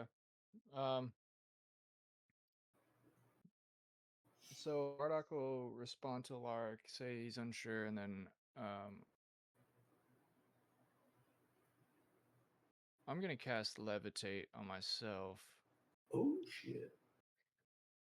Um, it's good for 10 minutes, I think it says.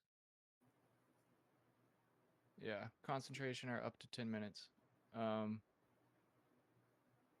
and then I'm gonna just go up as high as I can and see like which direction. Okay. So how high can you levitate approximately? Well, you can just keep going. I think it says 'Cause 20 feet. Oh, so this is like fizzy lifting drink in Willy Wonka, huh? yeah, because it says, well, if you are the target, you can move up or down as part of your action or as part of your move. Otherwise, take a magic action to move the target. Can change altitude by 20 feet on each of your turns. Yeah. Oh, wow. Okay. All right. All right. This is fucking funny. Um, how high are you going? Actually, I want to yeah. How high are you going initially? We'll say. pretty high, like just going until you can see like if there's a sign of what these animals are leaving or what's going on. Yeah, yeah, yeah. So I'm gonna hold off making a roll on my end, because that would be mean. I'm gonna give you a little something first. Do it. Do Oh it, yeah? coward. Do it. Oh yeah. All right. If I roll a 1 or a 2, you're getting struck by lightning. Hell yeah. I'll channel this shit.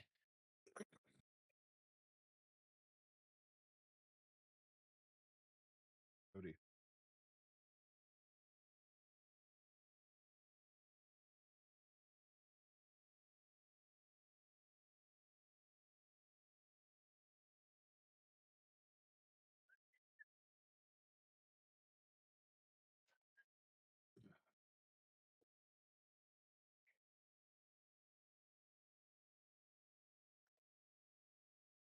Cody, I sent you a text. The suspense is killing me. Cody, I sent you a text. God damn it. It's So is okay. that disadvantage? Did you roll with disadvantage? Yes, I did. Oh no. Oh shit. Beam me Oh. up, Scotty. So you levitate into the air, and you see, you're looking principally to the south, correct? Yeah. Yep. Okay, so in looking so so in looking to the south, you see that there that you can make out that there's kind of like a hut and like a ceremony site almost. Like it looks like some sort of witchcraft or witch doctor activity.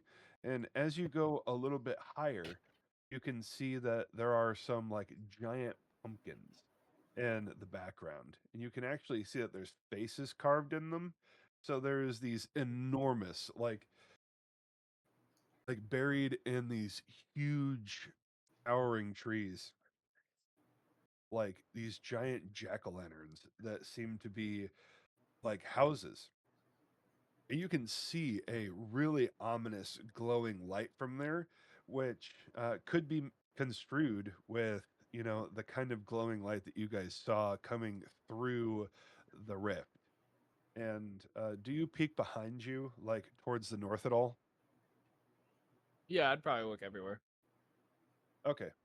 Yeah. So then to the north on this path, just as you follow it, you see that there is a not a bustling village, but there is a village of just swamp folk, and and it seems like they themselves are growing plenty of uh, pumpkins and gourds themselves. Maybe their main supply of food. Uh, where they're at geographically. And looking around, you actually see a potential fair bit of travel. There's a few carts and like people traveling around in a decent amount of actual foot traffic. And then all of your hair on the back of your neck stands on end as you feel a jolt of lightning as a bolt of pure bright light comes from the sky and strikes you. Oh shit! Oh, yeah. I wasn't ready for that. I thought he got away with it. Thumped him. Okay, wait. So first, And to all of you on the ground, you see Ardok levitate into the air. He passes the tree line. He keeps going. He's looking to the south for a large amount of time. And then he swivels to the north. And then he gets struck by lightning at about 30 or 40 feet up in the air. Hell yeah. As he's rising, I even look at Dragon like, that's a pretty good idea. He's going to figure out where we need to go. Okay, let me roll this first. Oh yeah. So I maintain concentration and keep levitating. So So we're just gonna see his body just up there, just floating. wait. His body some lightning, bro, and maintain concentration. Tell everybody. What what damage do I take? Is it Oh, 6d8? Did you say 6d8? well, no, it would be 8d6 or 8d6. yeah, it would be 8d6 or I'm actually thinking about doing all lightning instead of lightning bolt. Hey dude, let me have the Yeah, I think I'm going to do all lightning. Give me a dexterity saving throw. Oh. Oh wait, never mind. Okay. I like the idea that the gloves are off in this 18. campaign. Okay. Well, actually, gloves aren't off. I was going the easier route. So, since Yeah. Patrick brought that up, I am going to do a roll to see whether you will take lightning bolt damage or whether you will take call lightning damage. Dude, You hit me with the lightning bolt. Because the That's what call, I'm I mean, saying. you yeah, want call lightning damage. You don't want lightning bolt damage. yeah, but I don't want you to like have to, I don't know, retcon it as some spell or something. All right. Listen, I agree. Take the gloves off. I make a decision. I'll pay the. Oh, dude, that's actually not a bad roll. 21. Like for Cody's sake. Like, Yep. So I mean, he's still alive for sure. Can That's not I good. hell yeah. can I intercept any nothing. of that damage? No, he takes me. He throws No. me up over him. dude, he's 40 feet up in the air. You can't do anything about it. So I We just, can- Wait, I can can scream. you? What is the distance on that? I'm looking right now. Hang on. There's no way. That, it's that would 30 be a crazy range if you could intercept from 40 feet away. There's no fucking That would way. be You could so throw fucking me. so broken. Hang on. It's got to be like 10 feet max. Let me see. Reaction. It's 30 feet. 30-foot range. It's 30. Even 30 feet's good. That's crazy. Yeah. Yeah. I can't believe you maintained concentration for that too. Volcanth, give me a Arcana check. Mm, All right. let's go. Let's go, okay. Nat 20. Hey, Hey, that's close. I'll take it. 21. look Yeah. at that. Give me Okay. money.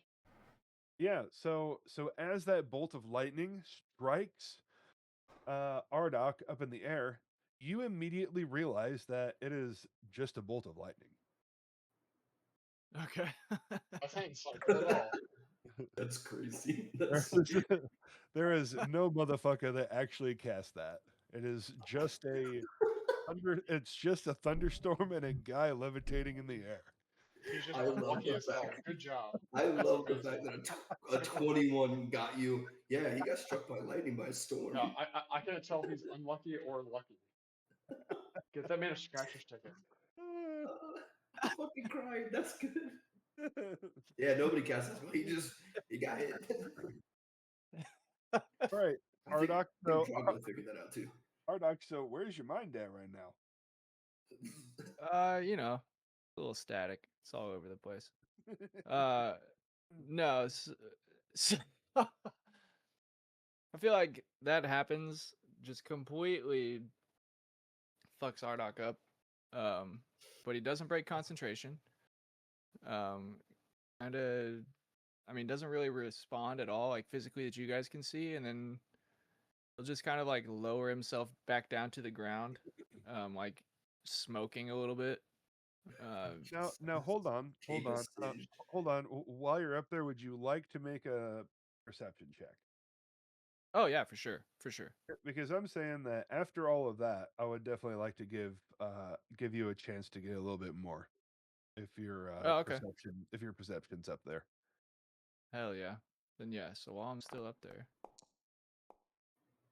Oh, you gotta be kidding me. All right, Oh, that's pretty decent. okay. So yeah, you get a really good feeling that, and you kind of see the aura of the light emanating from these pumpkin structures to the south, and that definitely seems like the place that the rift is going to be. oh okay, cool. Okay, sweet. So after seeing that, I will lower myself back down to the ground. Land softly with a nice little. Actually, I'm not gonna land. Because I've got 10 minutes of this, so I'm gonna like lower down to where I'm like a foot off the ground by you guys. And then I'll just relay that information like, the rift looks like it's to the south.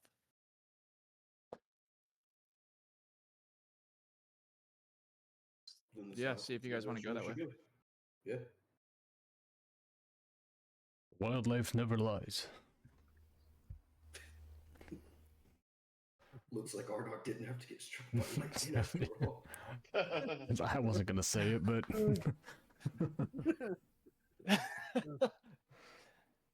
But Alark is gonna look at Ardok and be like, "You're very strong-willed for being able to stay up in the air after that." not just get blown into the ground. Stay in the good graces of your god, Alark. And he'll kind of like brush a little bit of smoldering cloth out of his cloak. Then I guess we head south. While Volcanth may absolutely know that that was just natural lightning, Ardok's gonna play that off as something else. That was a targeted strike, obviously.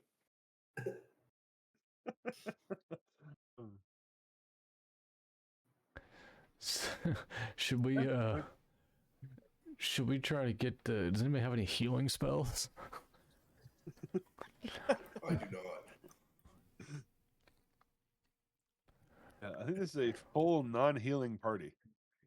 Yep. You know, I didn't think about it. That's not. I mean, smart. I can heal myself, but not my friends. There Does is a second wind settlement to really count as healing? I mean, I got to roll for it.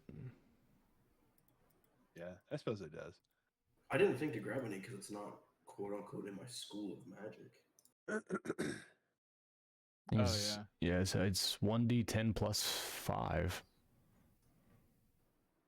healing. So Yeah, I mean that's pretty solid, dude. I'd If count it as you can heal yourself for that max 15, that'll go a long way.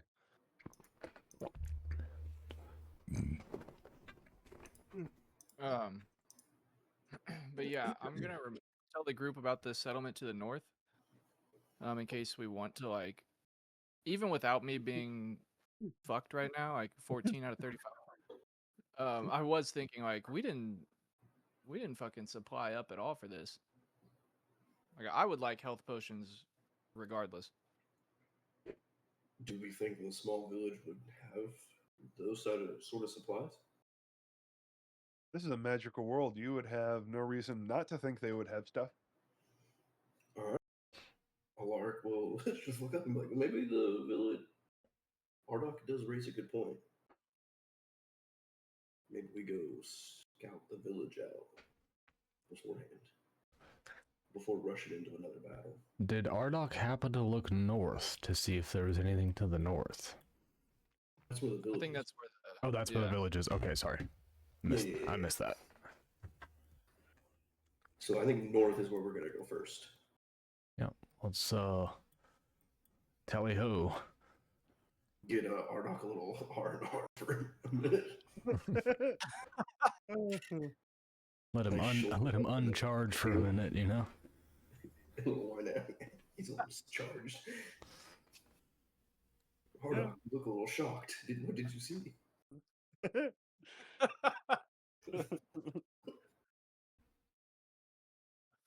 a bright light. And burnt toast. Yeah. You guys smell that? I smelled toast from my childhood, but it was burning. Jokes from my childhood. Just like Mom used to make. Yeah. You said space spells like steak. Lightning smells like toast. Maybe that's just my skin. So you guys make your way up north, and as you go, you guys see a cart that has departed from the town. You guys aren't quite there yet, and they have just recently started their journey. And in this cart, the driver looks to be a stereotypical witch doctor, like bone piercings and like huge gauges in the ear, and talking with slurred, like intelligent speech but slurred words. And riding in this cart, you see what looks to be a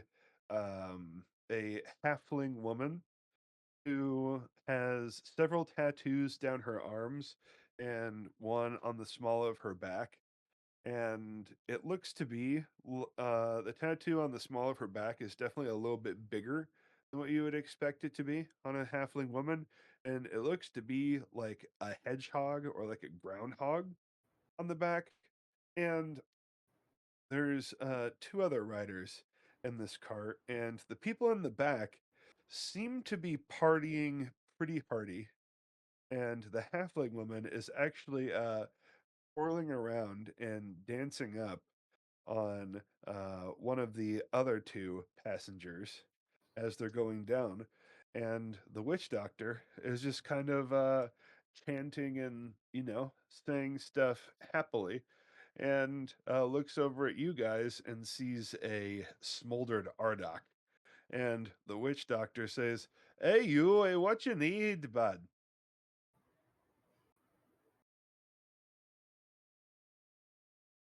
It looked like the great sky give you a strike bod. What you need, dude?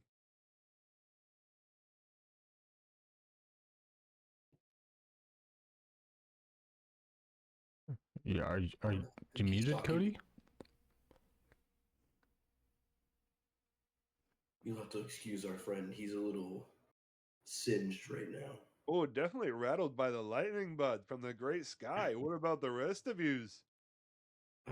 We're just looking to gather some supplies for our trip. Oh, he needs health potion. You can tell. You guys want some tonics, some good stuff?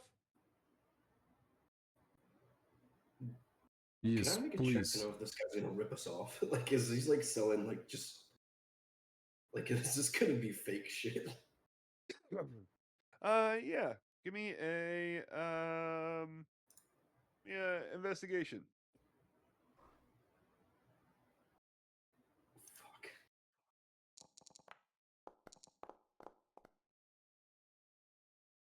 Yeah.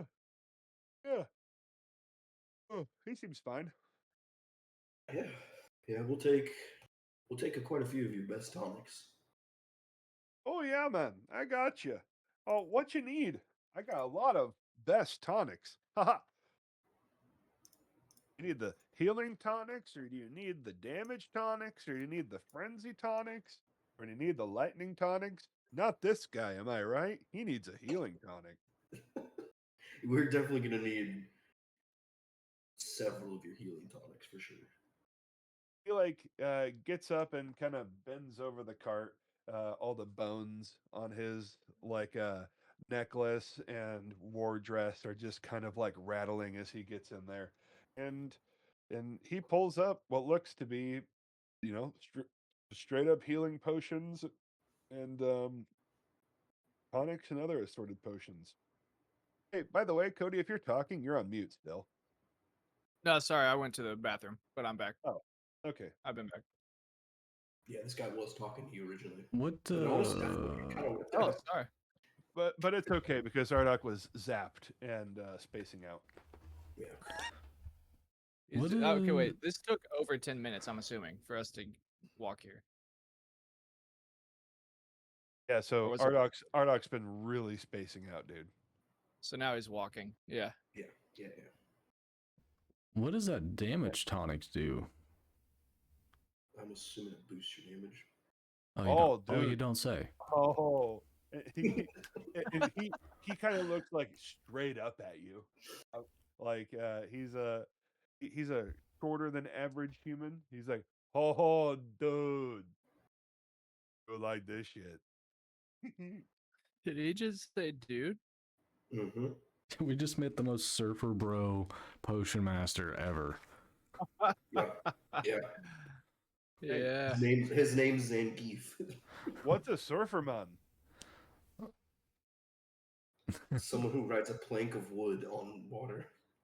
Oh no, I'm delivering ingredients to the witch down to the south, dude. Well, I will for sure take all your healing tonics. And then I'm gonna buy a damage tonic for my friend Robert here. Wait, did you say you're taking all of his healing ones? I'm gonna divvy him up for the group. I just didn't know if you were. Yeah. No, I'm gonna Okay. keep them all for myself. Like, I don't know what you guys are. I don't know what you guys are gonna do. Oh shit. Yeah, let's say you guys. All right, one for each of you. We'll say. I'll give you 4 of these because the prices in Ford or not Ford, uh, Foundry. and Foundry are like super fucked. Yeah. I don't know where they get off with this gold value. It is not helpful and it is actually super confusing. Honestly, I think it's coppers. I mean, honestly, 40,000 coppers makes more sense than 40,000 gold. 40,000 gold is ridiculous. It's stupid. It's impossible to carry that much. You would need like 5 wagons to carry that much gold. I was like, I only have 120 gold, so like. Like what is there like bank scripts that you can use in D&D where you can like transfer capital? Because at that point, we're not in a fantasy setting anymore. We're in real life fucking accounts and debits and credits and shit. Where's Yeah, I stock bought my market at? I don't need that in my life. I already got to worry about all that shit in real life. Okay. I How hit him many with how a one many tap. gold coins to ping on the counter and then we can go. Yeah. So what's the damage? Okay. So yeah. How much gold do you guys have left? You guys got a 520 from Theothorn's purse, right? And you guys spent like 40 at Sundabar. Is that a good ballpark, right? I've got I've got 139. I got about one. I've got like So I got 205, 205, yeah. Okay. down to So for let's do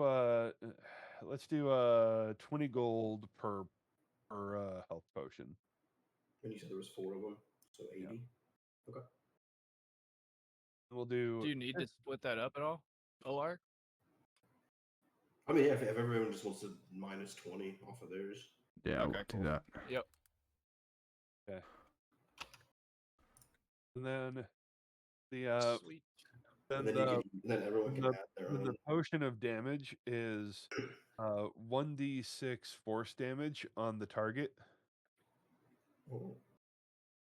And then there is a potion of poison, which deals 3d6 damage. How long does that Yeah. last? Do you have to hit the target with the potion, or you drink it and then the target takes the damage that you attack?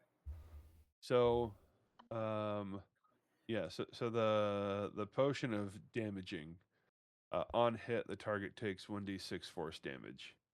Okay. As the magic makes a tiny special effect of explosion. Huh. And then the potion of poison deals 3d6 damage. And that would be a DC 13 con save. And again, you just have to hit them with that potion as well. So it's a one and done type of thing. Yeah. So if you hit somebody with the potion of damaging, they take 1d6. But Okay. if you hit somebody with the potion of poison, they get to make a con save of 13. And if they make it, they don't take damage. I'll Okay. buy a potion of poison. I won't take the damage potion because I can do that with my psionic dice. Yeah. In looking it up, 1d6 is pretty underwhelming. Yeah, I thought it would be cooler. which actually mine's 1d8 now. Oh, Damn. that's pretty sick. Because the Yeah, level up. but the potion of poison, Alaric, 15 gold for however many you want. I'll buy 2 of them for 30. Okay. He cracks open he cracks open a crate and hands it to you. All of his bone jewelry just jangling as he hands it to you. Yeah, and I'm gonna thank him. Thank you very much. Oh yeah, man. And he kind of like reaches behind his back and now he has a frog and he just kind of like licks the frog's back. He's like, "Hey, you guys want to lick, man?" I think I'm good. Yeah, Vulcan's a pass on that too. He hands it to the halfling dancer in his cart, and she takes a big lick and starts grinding on the guy that's in the back of the cart with her. Uh-huh. Kind I'm of gonna thank you again, and then I'm just is just gonna keep on walking. Well, listen, you guys, you're not from here, I think. We're heading down south. We're heading down to the witch's hut. You guys want to come with us? Actually, I mean, we're pretty well stocked. Do we just want to ride with them? Now, hold on. This is a full cart here. You guys can travel with us. Okay, well, If you want to ride in the cart, oh, that'll be expensive. Because my lady here, she'll have to get out. And her companion, oh, he'll have to get out too. And that's rented space. And you guys, much bigger than they are.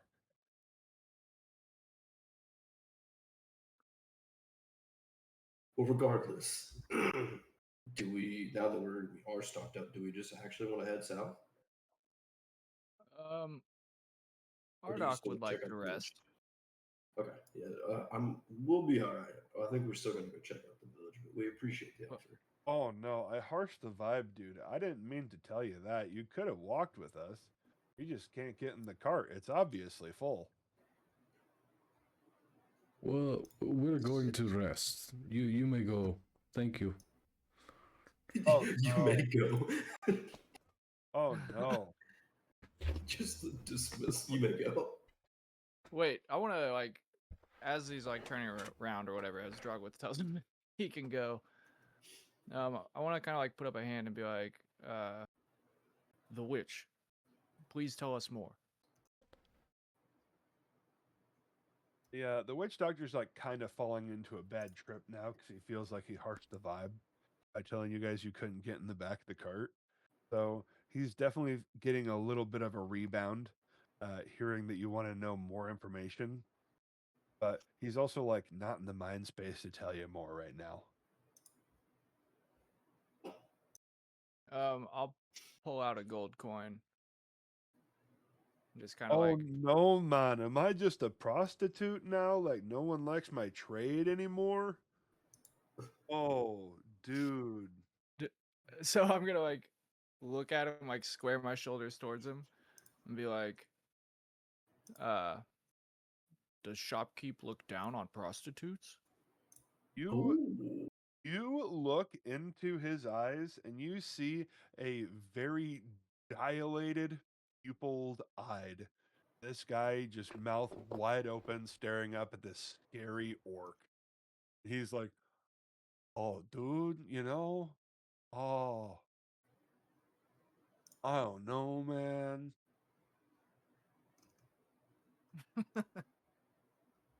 Chongo's gonna walk up and like kind of loom over him and just like tell us about the witch. He immediately bursts into tears and curls up in a ball. Didn't even The have to make halfling- an intimidation check. The halfling girl runs up to him and starts running her hand through his mohawked hair. She's like, "It's okay, it's okay. Tasha won't be mad. You can deliver her ingredients tomorrow." Whoa. She Can I? licks the frog again. So her name's Tasha. We got that.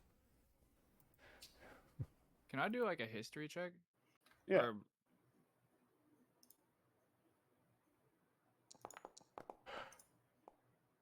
Let's go. Hell yeah, dude. Oh, fuck Nat yes. 20, 23.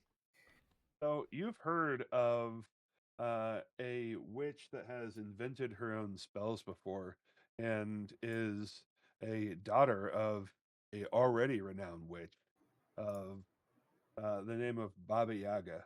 And this witch is named Tasha, and she is said to have immense power and immense knowledge gathered from many different realms and many different planes of existence that she's gathered, having been rumored to be an archfey or a demon or even like all a sort of manner of creatures in her terrible heritage. But one thing's for certain, she is definitely remarkable and definitely renowned. So I think with that, um, Ardoc is going to like bend down to this guy, put this gold like in his pocket, and then pick the guy up. And Ardoc's going to like try to get into this cart, is because the girl's out, her companion's not out. No, she's still in the back. Oh, well then I'm just gonna like start getting in. Like if she doesn't want to get out, then then we're both in here. she, she moves over and makes space for you. She's not getting out. I thought you said you wanted to rest. So then I'll like look around for somewhere to set this guy and be and like look at her and be like, or I'm trying to think of what I would. Okay, so Ardoc will say, "Dancer knows the way." Yeah, we go every week. Dancer will push I cart. show then. you. It's right down here. And so, so he'll just say, "Dancer will push cart," and then like go to try to put this guy where she's sitting. And she gets out and she's just like looking at Droglith, who is this 7-foot tall Goliath. And she's just like, and then she does like reluctantly put her hands on the back of the cart.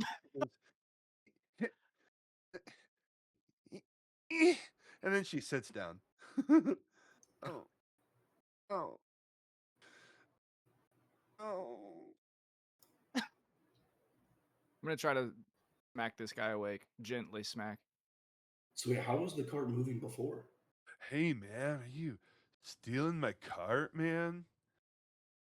No, Ardoc has paid you handsomely. You will now escort us to Tasha. Oh, whoa, dude.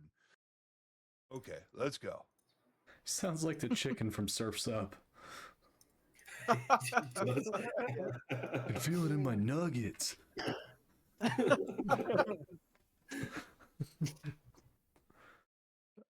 Yeah, so then Ardoc's gonna say to the group, as he's like pulling his hood over his eyes to like get comfortable, he'll say, Ardoc will rest on the way. Party should rest too. Tasha is not good news. How are we supposed to rest when we have to walk? He's possibly already asleep. That's funny. Honestly, you guys are technically rested. Ardoc is the only one that really needs a rest after getting Yeah. struck by fucking lightning. Well, Andrew does have the exhaustion from the swamp. That's not going to go True. away, though. That's not going to go away. Yeah, one exhaustion isn't bad. Literally, any other exhaustion is when it really starts to suck bad. All I do is lose like 5 movement. Yeah. It's really, that's all it is. But I'm gonna tell you right now, for my character, it's not gonna go away. I will permanently in this place have 1 exhaustion. Unless I strip naked. Well, I think that's a good place to end it, fellas. It's